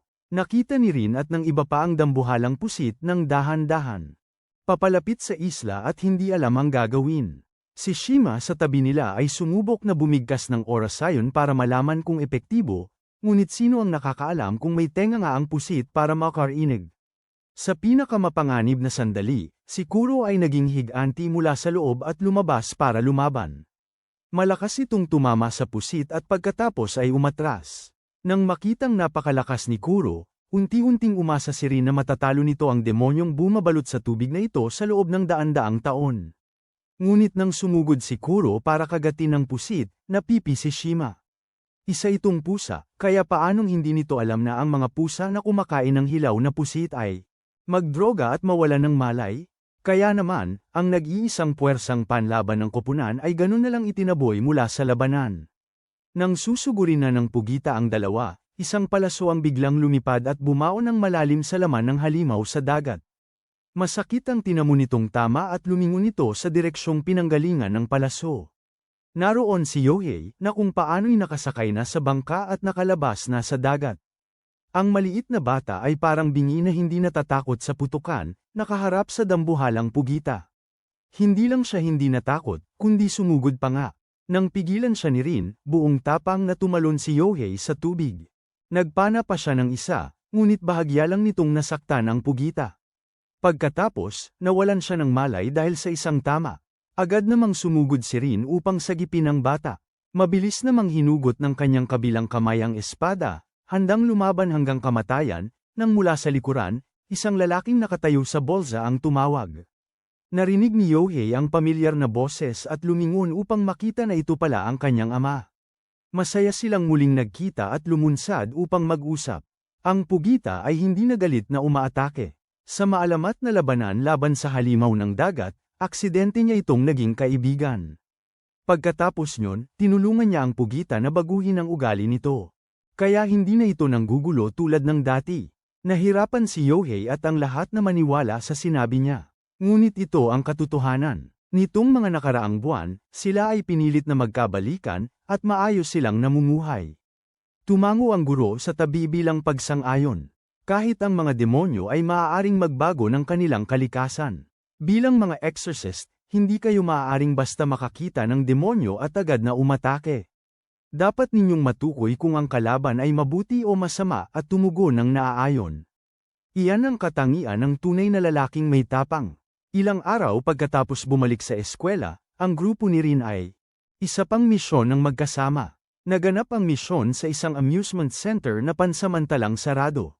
Ang buong grupo ay naghihintay na lamang sa pagkabagot, malapit ng magyaya ng labanan para palipasin ang oras, nang bigla na lamang lumiwanag ang kanilang mga mata.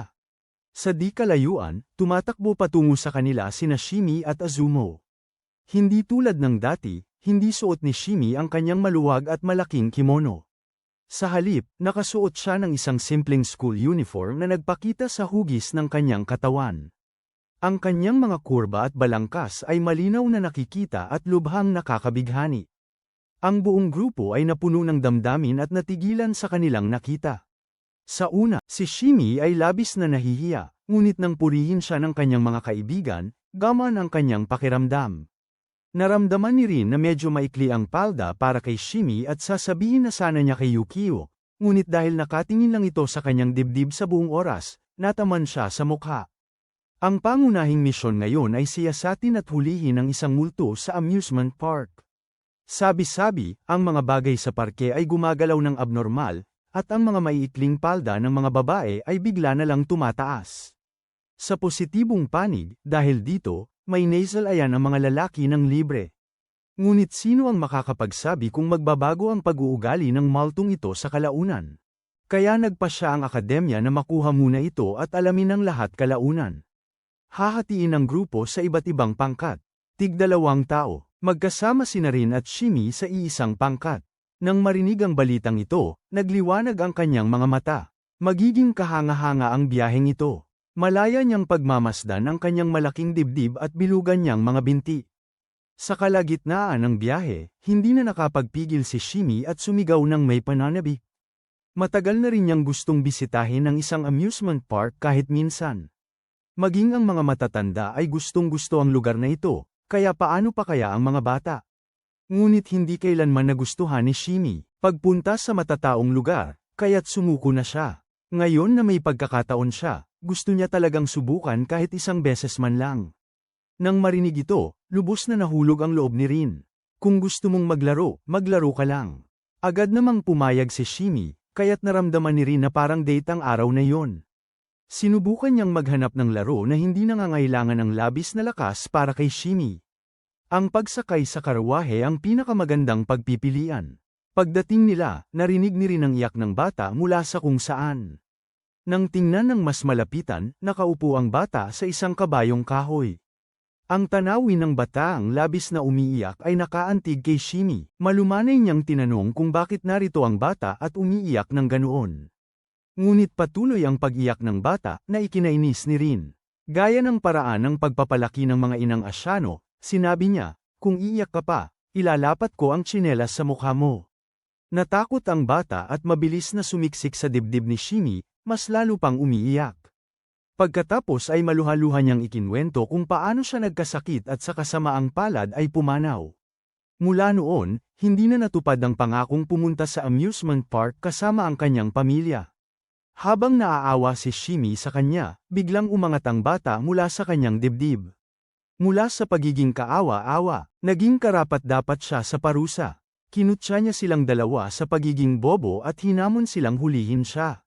Nang marinig ito, labis na nagalit sina Rin at Shimi kaya sumumpa silang hahabulin siya na parang aso kung hindi nila siya mahuhuli.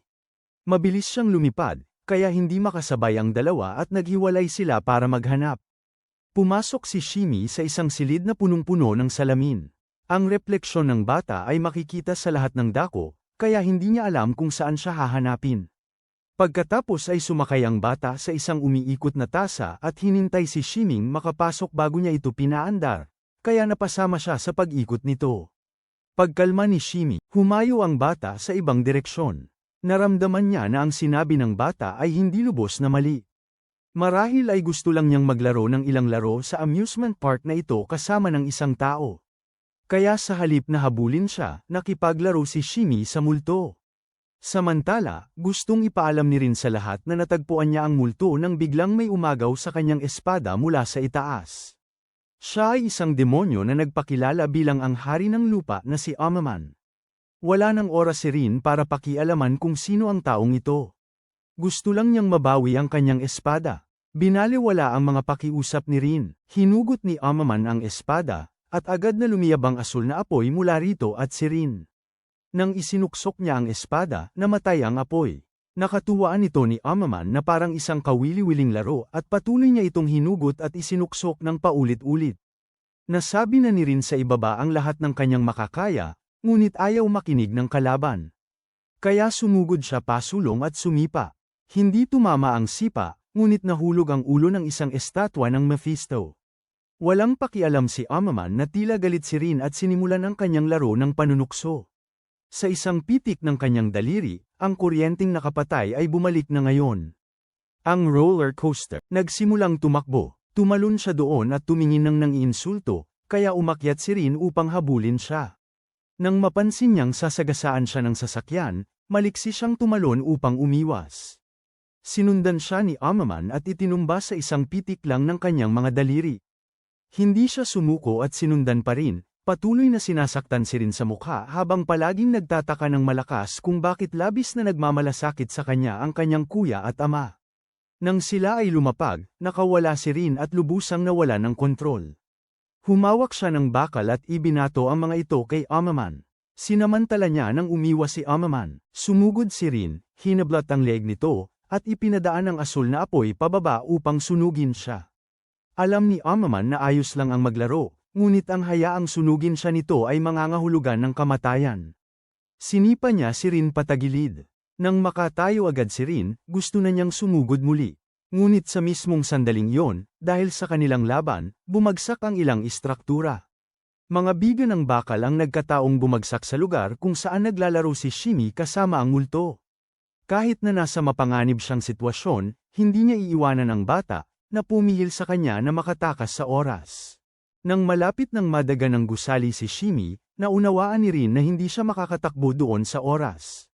Sa isang kaway ng kanyang kamay, isang malaking apoy ang humagibis patungo sa game room. Itinulak nito palayo ang lahat ng nahuhulog at pinrotektahan ang buhay ni Shimi. Tila inubos ng atake na yon ang lahat ng lakas ni Rin. Bumagsak siya sa lupa, lumapit si Amaman at dinaganan ang kanyang paa. Sa mismong sandaling yon, lumitaw ang isang taong tila walang silbi tulad ni Miwa. Bumunot siya ng espada mula sa kanyang dibdib at hinato ito kay Amaman. Iniwasan ni Amaman ang atake at pagkatapos ay maingat na sinuri ang bagong dating. Pagkatapos noon, huminto siya sa paglalaro, isinauli ang espada, at umalis. Hinabol ni Miwa ang kalaban. Naiwan si Rin na labis ang pagkadismaya. Ngayon lang, wala siyang kakayahang lumaban at ganap na napigilan at nasaktan. Labis ang galit ni Rin kaya niya tinaasan ng boses si Shimi. Sa kabutihang palad, nagawa niyang patatagin ang kanyang damdamin sa tamang oras. Dumating din si Yukio para tingnan ang sitwasyon. Si Miwa, na hindi nakaabot, ay bumalik din. Ang taong ito ay hindi estudyante, at ang panlabas na anyong lalaki ay isa ring pagbabalat kayo. Siya si Shira, isang unang klaseng senior exorcist mula sa Vatican. Ipinadala rito para bantayan at pangasiwaan ang mapanganib na elemento tulad ni Rin. Dahil siya ang punong inspector na opisyal na itinalaga ng Vatican, si Shira ay may ganap na awtoridad sa lugar na ito. Inipit niya ang ulo ni Rin sa ilalim ng kanyang braso at iginiya siya sa isang tabi. Tapos sinabihan si Yukio na tawagan si Mephisto dahil may mahalagang bagay siyang itatanong. At kaya naman, iginiya palayo si Rin ni Shira sa harap ng paningin ng lahat. Nagtaka ang mga babae kung ano ang nangyayari. Nagtaka ang mga lalaki kung bakit si Rin ang nasa posisyong iyon at hindi sila. Tingnan mo lang ang dalawang malabundok na tuktok na yon. Isipin pa lang na maiipit ng ganito, nakasiyahang lubos na. Ang sangay ng Vatican sa Japan ay may pasukan sa parke. Hanggat may taglay ang isang tao ng susi ng exorcist, makakapasok siya. Sa pagtingin sa walang kaalam-alam na ekspresyon ni Rin tungkol sa sangay, malinaw na wala siyang alam tungkol sa lugar na ito. Nang buksan ni Yukio ang pinto, isang marilag at napakalaking pasilyo ang bumungad. Hindi ito naiiba sa isang dambuhalang palasyo. Sa loob, ang grupo ni Mephisto ay naghihintay na. Hindi na nag-abalang magpakapormal si Shira at diretsyong tinanong si Mephisto kung bakit niya itinago ang pag-iral ng anak ni Satanas. Gusto ko siyang sanayin para maging pinakamabisang sandata ng Vatican laban kay Satanas. Sa nakalipas na 2,000 taon, tila nilalabanan ng mga tao ang mga demonyo. Ngunit ang totoo ay depensa lamang ang kaya nilang gawin. Sa tuwing sinasapian ni Satanas ang isang katawan, kahit wala sa tunay niyang anyo kundi isang avatar lang, ang pinakamahuhusay na exorcist ng tao ay walang magawa kundi mamatay. Kaya naman pinili ni Mephisto na itago at sanayin si Rin. Alam ni Shira na baka hindi magbigay ng anumang kapaki-pakinabang na impormasyon ang pakikipag-usap kay Mephisto. Kaya nagpasya siyang buksan ng piitan at kausapin si Rin. Pagkapasok pa lang ay nalaman na ni Rin ang tungkol kay Shira. Ugnayan kay Fujimoto. Dati siyang naging estudyante nito. Masasabing magkatulad ang hitsura ni Rin at Shira. Namuhay siya sa isang malupit na lugar kung saan walang katwiran at pagmamahal. Sa kabutihang palad, sa kadiliman, isang sinag ng liwanag ang lumitaw. Dumating si Fujimoto, pinatay ang lahat ng halimaw, at inialis siya sa ganoong buhay. Siya mismo ang nagturo din sa kanya upang maging isang mahusay at malakas na exorcist tulad niya ngayon. Sa pagtingin kay Rin, naalala ni Shira ang huling pagkakataong nakilala niya si Fujimoto. Para sa kanya, walang sino man sa mundong ito ang mas malakas kaysa sa kanya. Isang tunay na paladin exorcist, ngunit sa sandaling yun, pinili niya si Rin. Bilang kanyang estudyante at pagkatapos ay malinaw na ipinaliwanag ang kanyang mga paghahanda sa pagbibigay kay Rin ng espadang demonyo. Sa huli, nakiusap siya kay Shira, ang pinakamahusay na nakauunawa sa mga espadang demonyo, na kung sakaling mamatay siya at hindi pa lumalaki ang batang ito, si Shira ang magturo sa kanya. Ang mga salitang ito ay parang matalim na tibo sa pananampalataya ni Shira. Hindi siya naniniwala sa Diyos kundi kay Fujimoto. Kaya umalis siya ng may galit. Ngayon, bumalik siya upang wakasan si Rin. Hindi dahil anak siya ng kanyang maestro kaya siya magpapakita ng awa. Ang orihinal na pahayag ng hirangin ng Vatican si Shira bilang punong inspector ay na. Malamang na may itinago sina Mephisto at Fujimoto na may kaugnayan kay Satanas, na maaaring konektado sa pangyayari kung saan maraming monghe ang nasawi 16 na taon na ang nakalipas. Kung gayon, may awtoridad si Shira na gumawa ng agarang aksyon at magulat na lang sa huli tungkol sa mga sangkot sa pangyayaring yon. Ito ang dahilan kung bakit niya kailangang kumilos. Sadyang inagaw ni Shira ang sandata ni Rin, pagkatapos ay binunot ang espada at nagpakawala ng ilang atake ng talam ng hangin. Lumipad ang mga ito patungo sa kanya at humiwa sa mga dingding, nag-iwan ng malalaking marka. Kung medyo mabagal lang si Rin, halos mahati siya sa dalawa. Hindi biro. Pagkatapos makipaglaban ng, habang sinusubukan niyang kumbinsihin ang kalaban ngunit nabigo, alam niyang tanging ang lumaban hanggang sa huli ang kaya niya. Ngunit sa usapin ng teknika at kasanayan, para lang itong nakikipaglaban kay Amaman, napakalaki ng agwat. Sa buong laban, si Shira lang ang sumupil kay Rin at sinaktan nito. Ang pagtapos sa kanyang buhay ay napakadali lang para sa kanya. Gusto lang ni Shira na patunayan kung karapat-dapat ba si Rin na pagtayaan ni Fujimoto ng kanyang buhay. Nang makita ang kagaspatan at kakulangan sa kasanayan sa pakikipaglaban, inakala ni Shira na nagkamali siya. Nagpatawag si Shira ng mga ilusyong ahas upang atakihin si Rin. Hindi nila ito sinaktan ngunit bahagyang gin ang bala. Naghihintay si Shira para doon mismo at sumugod, sinaksak siya sa balikat. Marahil mali ang sinabi ni Fujimoto sa akin tungkol sa iyo. Nagkamali siya ng buo. Sa kabila ng pagkakasaksak ng malubha sa balikat, hindi bumagsak si Rin kundi tiningnan pa si Shira ng may galit, hinawakan ang espada gamit ang kanyang walang saplot na kamay. Nang mamatay ang matandang lalaki, sumumpa si Rin sa libingan nito na magiging isang exorcist siya na sapat ang lakas para talunin si Satanas ng lubusan at ipaghiganti ang matandang lalaki. Siya ang magiging susunod na paladin. Nang marinig ito, malakas na tumawa si Shira. Ang anak ni Satanas ay gustong talunin si Satanas. Muling pumasok sa kanyang isip ang mga salita ni Fujimoto. Napaka-interesante ng batang yon. Ang kahinaan ni Rin sa puntong ito ay hindi dahil mahina si Fujimoto bilang guro kundi dahil nagpapalaki lamang siya ng isang bata. Kaya naman, nagpa siya si Shira na manatili at sanayin si Rin gaya ng ipinakiusap ni Fujimoto. Nang gabing yon, hindi makatulog si Rin at umakyat sa bubong, inaalala ang mga bagay noong bata pa siya. Noong panahong yon, napinsala ng husto ni Rin ang ilang kaklase kaya kinailangan silang ma-hospital. Walang sino man ang makalapit at makapagpayo sa kanya, kaya tinawagan nila si Fujimoto. Nang makita ang pagiging agresibo ni Rin at lakas, tinawag siyang demonyo ng lahat. Tanging siya lang ang hindi nagalit o nanisi sa kanya kundi lumapit at niyakap siya. Galit pa rin si Rin at pinagsusuntok siya sa tiyan hanggang sa mahulog ang salamin at lumikha ng tunog. Doon lang siya tumigil. Bumulong si Fujimoto sa tenga ni Rin na gusto niyang maging isang taong maraming kaibigan. Isang taong magugustuhan ng mga babae sa halip na maging agresibo tulad ngayon. Pero hindi mo alam kung paano gawin yon. Gamitin mo ang iyong lakas para sa mabubuting layunin sa halip na saktan ang lahat ng makita mo tulad ngayon. Sa puntong ito, hindi na niya kinaya at bumagsak siya. Napuruhan si Fujimoto sa suntok ni Rin, kaya nabalian siya ng tadyang, pero pilit pa rin siyang nagkunwari na ayos lang siya. Sinasabi na sinadya niya yun para makapunta sa ospital at makita ang mga nurse na kaakit-akit. Ngunit nang buhati ng mga doktor ang stretcher, agad siyang sumigaw ng dahan-dahan, dahan-dahan. Balik sa kasalukuyan, upang mas maging madali ang pagtuturo kay Rin, naging guro din si Shira para sa klase ng exorcism. May nagtanong kung nasaan na ang dating guro, nanganak daw. Sapat na ang pagkarinig sa pangungusap na ito upang maunawaan kung anong klase ng estudyante siya noon. Saktong pumasok si Rin sa klase sa oras na, sandali, kahapon, dahil sa biglaang pagigting ng damdamin, nakipaglaro siya kay Kuro at pagkatapos ay nakatulog sa bubong nang walang gumising sa kanya. Dahil sa pagiging huli niya, hindi niya alam na si Shira ang guro at labis siyang nagulat.